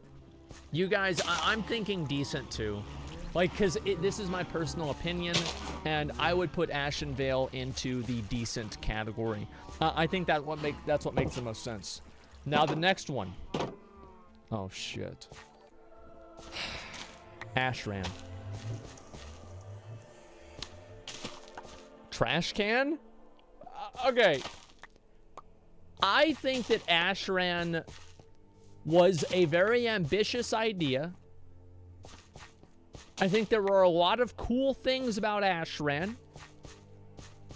I'm going to put Ashran. I know this might upset some people, but I am going to put Ashran in the decent category. And the reason for that is that I think Ashran took a lot of chances. They did things that were different. They wanted to go with a different direction with the game and with what PvP could be. And I like how they merged PvP and PvE. They had certain special effects that you could get. There were a lot of really cool things that they had in Ashran. Now, I understand that the game was not ideal, okay? But I think Ashran did have its own unique appeal, and it had its own reward structure and system, and I think that it was decent, okay? It was just simply decent. That's all. Decent. Azuna. I feel like this is either great or amazing, like one of the two. Like, all of the Legion zones I think were really good. I think that I'm gonna put Azuna, the visuals of Azuna are fucking phenomenal. The only thing I didn't like about Azuna is that I didn't like that they didn't have more integration with like the more high level areas in Azuna. I didn't like that a whole lot, but whenever you combine, like, so Azuna has like the destroyed Night Elf ruins, it has like the Isle of the Wardens, it has like the Demon Isle, and it has like the corrupted Hippogriff, or sorry, long forgotten Hippogriff. It was very, very great zone, and that's why I'm gonna put it in great right here. Now, Ashara. It was like, I feel like somebody said in chat, and I completely agree with this, Ashara was missed potential. The original Ashara, I actually liked it a lot because there wasn't really anything going on there. It was just a unique, different zone that was full of dangerous elites that you needed to be afraid of. It was mysterious, it was foreboding, and I thought that the original Ashara was really cool. And if you add in on top of that, the fact that you were able to summon in Maz, which was the raid boss shark that you had to fight in order to complete the Scepter of the Shifting Sands in classic WoW, I think that's going to take it up a couple of notches. I think Ashara had a lot of really cool things going on, and for a classic WoW zone, it was actually one of the coolest zones in the game, and even though you didn't spend a lot of time on it. So, you know, I'm going to put Ashara in the, I'm going to put it in a decent category. It should be in the great or good category, but I'm going to put it in the decent category. Azure Mist Isle. I think good. I'm going to put this in good. Like, I'm not really a big, I'm not a space goat sex man, all right? So I'm not super into this, but what I will say is that I think that they did a decent job with it, and it could be a lot worse. So I'm gonna put Azure Mist Isle in just a solid fucking good. Okay, it's like I don't really have a strong opinion on it one way or another. Badlands. So, do we want to talk about current Badlands or old school Badlands? Let's talk about both of them and then we'll average them together. So, the old school Badlands had the dragons that you were able to summon, and they were level 50 elites, and they were off in the Dragon Valley. And there were also other dragons that you had to kill. And the fact that there were elite dragons that you could summon automatically boosts Badlands up by a large degree.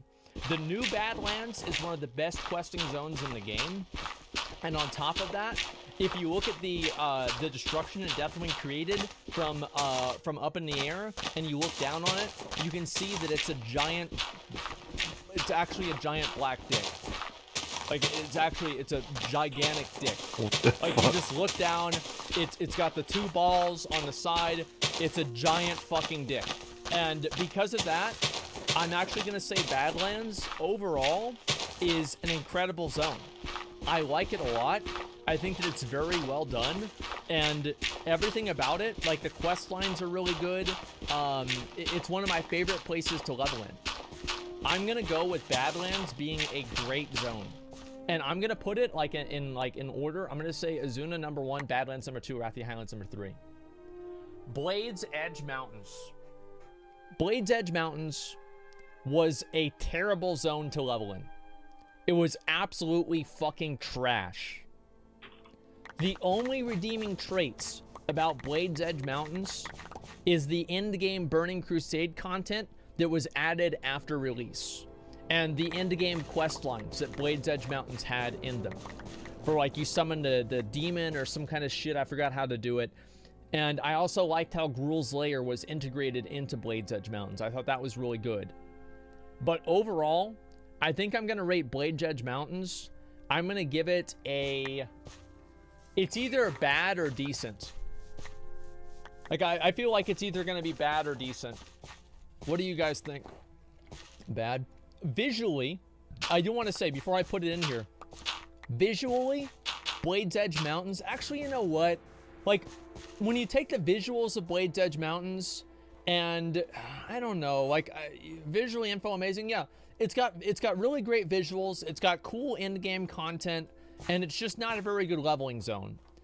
Like, so like visuals and content would be up here, and then leveling would be down here. And so does it even out at decent?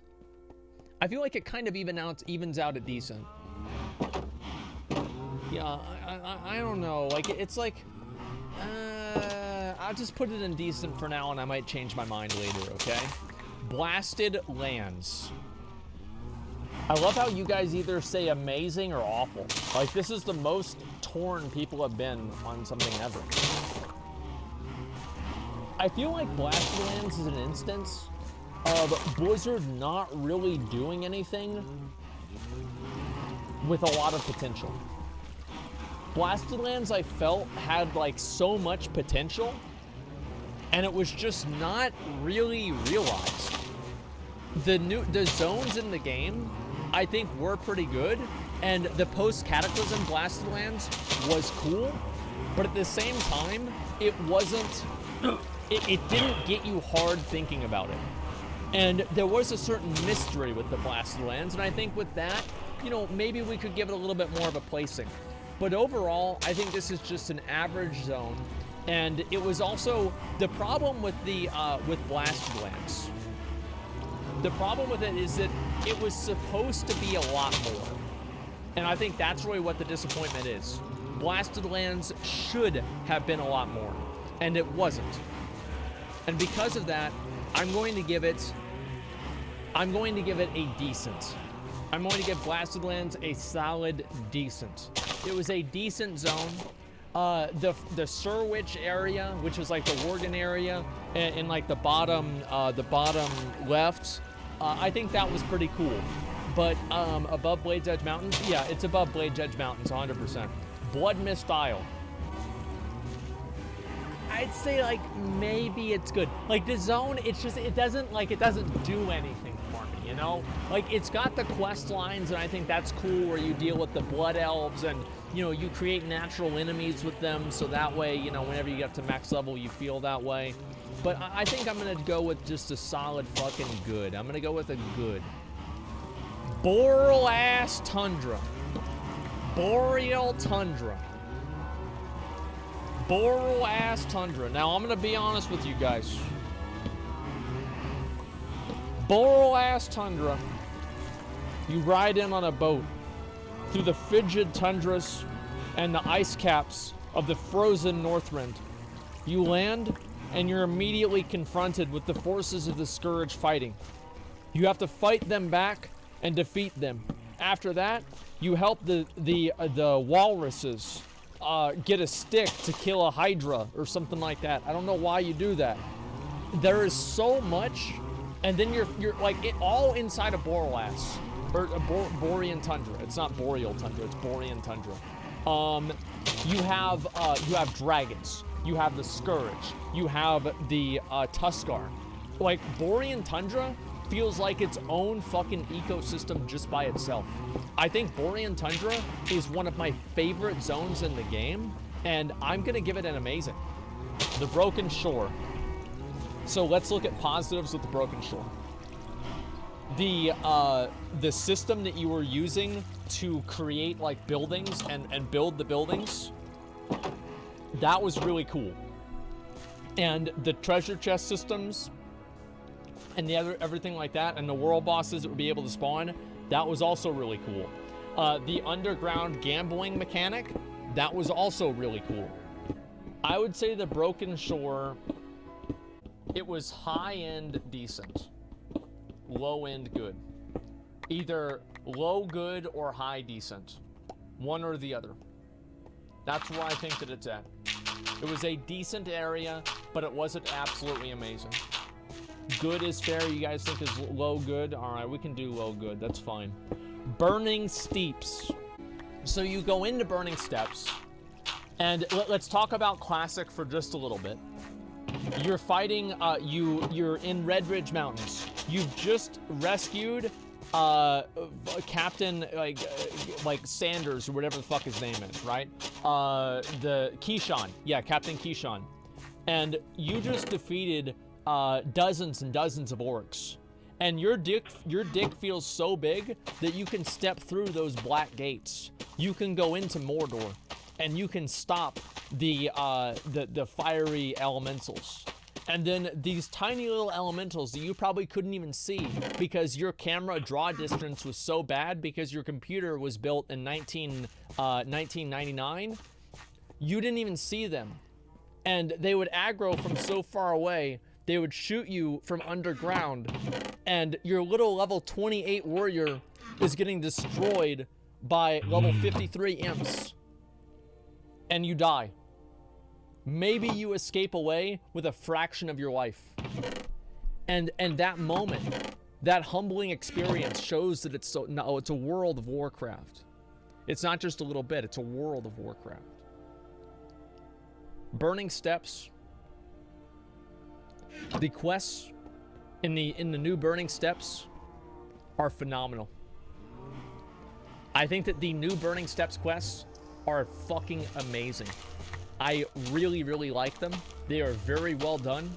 The quest line is great, and the way that you like go on the little rocket to the Swamp of Sorrows afterwards is fucking good, dude. I think that it's gonna be a great zone. A little bit better than the Badlands, in my opinion. And also, there's a lot of lore associated with the Burning Steps. So, like the statue of the guy holding the sword up towards Blackrock Mountain, that's meant to commemorate Anduin Lothar, whenever he fought in the first war against the orcs at Blackrock Mountain. Okay? Like, it's got lore, it's got dragons, it's got the Warlock quest line. It's big fucking dick. Big fucking dick. We're gonna go Burning Steps is gonna be a great zone. Crystal Song Forest. Oh, 我已經流離啦開始，我甚至懷疑我陣間做唔做啲嘢，我要發一陣先啊，我玩得有少少。Fuck you. Your overly rendered and overly designed trees caused my computer to overheat the moment that I would even look at one of them. The fact that the highest graphical intensity zone was directly on top of the city that players would have to be on top of caused me to completely lag out every fucking time that I tried to go to your zone. I couldn't even go to fucking Dalaran. I spent 30 minutes on a loading screen because of Crystal Song fucking Forest. There is no value to this zone. It was a complete missed opportunity. Blizzard did nothing with it in all of Wrath of the Lich King, and they just completely shit all over it. There were no quests. There was nothing to it. It looked cool. That's nice. Oh, that's nice. What, are we gonna give a great rating to a turtle because a turtle's cool too? Give me a fucking break. No, we're not gonna do that. Crystal Song Forest was an awful zone. And not only was it would be, if I look at it just visually, it would be decent. But the fact that they fucking took this and they made it and they missed the opportunity to make it better, that was a cock. Wasn't good. Dark Shore. Now, Dark Shore. The original Dark Shore was full of intrigue and mystery, mysticism, and forbidden power. Dangerous, foreboding, mysterious. The new Dark Shore.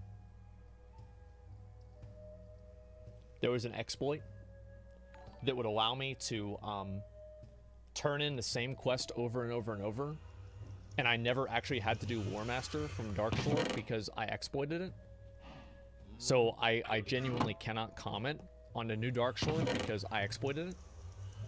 The Warfront for Dark Shore. The Warfront zone for the Dark Shore. You just tell me. You don't have to DDoS me next time. What the fuck? Just tell me and I'll rate your favorite zone higher. I don't know what the fuck they're thinking, man. What a bunch of assholes. So I'm going to put Dark Shore as a bad zone. I don't like Dark Shore at all. I think that it sucks. And this is my opinion, maybe, but this is my opinion. I think that it's a bad zone. I don't like it. I think that it sucks. Deadwind Pass. In my opinion. Deadwind Pass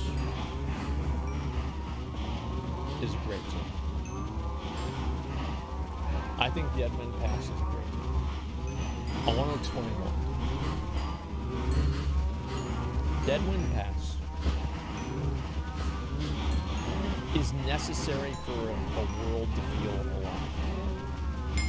Deadwind Pass is an area in Classic WoW that you never go to, but you know is there.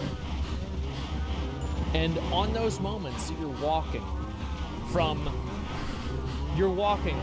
Duskwood all the way over to the Blasted Lands for that little quest zone, and you see that Buzzy Bird, you see that big ol' flapper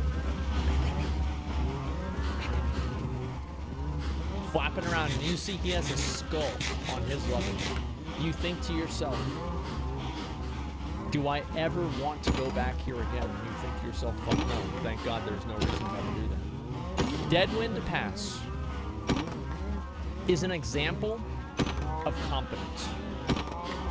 The game was added with Deadwind Pass inside of it, and it was never made into a raid until Burning Crusade.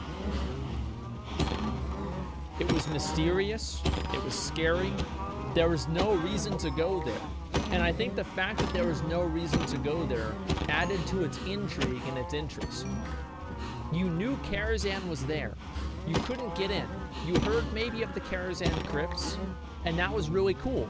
But you'd never been there yourself. You had maybe just seen a YouTube video. The mystery the Deadwind Pass created, I think deserves to make it a great zone.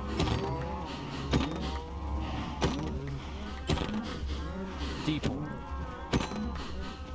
I love Deep Hole. I think it's one of my favorite zones.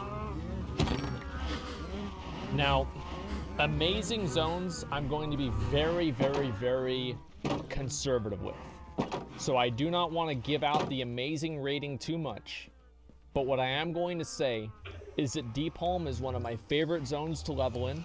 I think that the Therazane questline and the way that you interact and discover them is incredibly well done. The areas in the game that have completely different feels to them make it feel more alive. The significance and the lore of Deep Home is great. The fact that there is an elite raid boss dragon flying around the floating rocks at the top of Deep Home is fucking amazing. And also, it was so hard to kill that you guys probably didn't even know that it existed. I'm going to give Deep Home a great rating. I loved Deep Home, and I think that it deserves this. Desolace. I think it was a bad zone. I do. I think it was a bad zone. I think Desolace, the idea of Desolace was really good. The politics of the Warring Centaur clans was really interesting and cool, but I don't really feel like it was ever truly realized by Blizzard. I don't think they ever really did anything with it to really show that this is what we're going after. This is what we're trying to do. FCAM, fucking stupid ass bullshit goddamn piece of shit program. I can't get anything right. This is so fucking stupid. I hate this goddamn piece of shit. We're gonna give Desolace, we're gonna give it a bad rating. I think Desolace is a genuinely bad zone, and I don't think that it deserves a very high rating at all. It is a mediocre zone that could be much better. Okay. Just like my camera, apparently. Dragon Blight. Mediocre. You enter Dragon Blight. You're instantly confronted with the Tonka and their natural enemies, the Anubicons. Whatever the fuck they are. The Jol Narub guys. The Nerubians. You then are sent to fight and rummage through the ashes of the destroyed mages that died fighting for the Surge Needle. You discover their stuff. You fly up to the top of it. You take a teleporter, and you discover what's going on up there. You then go down to the bottom, and you talk to a you talk to a walrus, and he says, I need you to kill a shark. But first, before you kill the shark, you have to kill a crab. And so you kill the crab, and then you kill the shark, and then you steal the babies from the raccoons that he's fighting against. Finally, after all of that, you make your way, and you meet Alexstrasza, the Dragon Queen. And she tells you, there are these assholes, and you've got to get them. So you know what you do? You get them. The assholes are the Magmatars. They're cool looking, and they're dangerous, and they're all elites. You go all the way down to the bottom, into the Emerald Grove, and you defeat a bird. You go all the way up to the top, and you interact with like this, the Obsidian Dragon Shrine. You work with yourself, a former version of your future version of yourself, to rebalance the sands of time.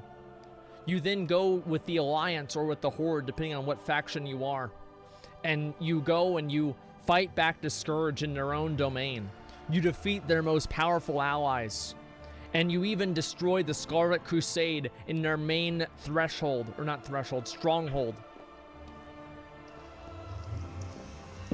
You know what? Dragonblight is the greatest great zone. It might be an amazing zone. I'm so torn, guys. What do you think? And you have the Wrathgate cinematic. That's right. I forgot all about that. The Wrathgate makes it amazing. Boom. There it is. You're right. Dreadwaste. You know what I used to Dreadwaste? You guys think what do you guys think about Dreadwaste?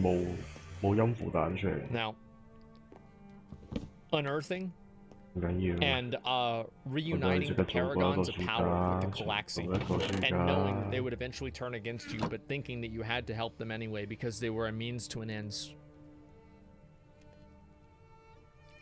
The gigantic... What I liked the most about Dreadwaste, what's going to make me put Dreadwaste from a decent zone into a good zone, is because the amount of effort that they put into Dreadwaste and making it much more expansive and complex than they needed to be. And also the fact that there were whale sharks off the coast of Dreadwaste. That right there is what I think makes Dreadwaste a good zone. I think Dreadwaste is a good zone. I like it a lot. Justvar. Now, whenever we talk about BFA, and BFA being dog shit ass garbage, piece of shit, stupid expansion, waste of $40, etc. The one thing that we always say is accept. Accept Justvar. Justvar, I think, is one of the best zones that Blizzard's ever made. And you know what? Honestly, I think it's amazing.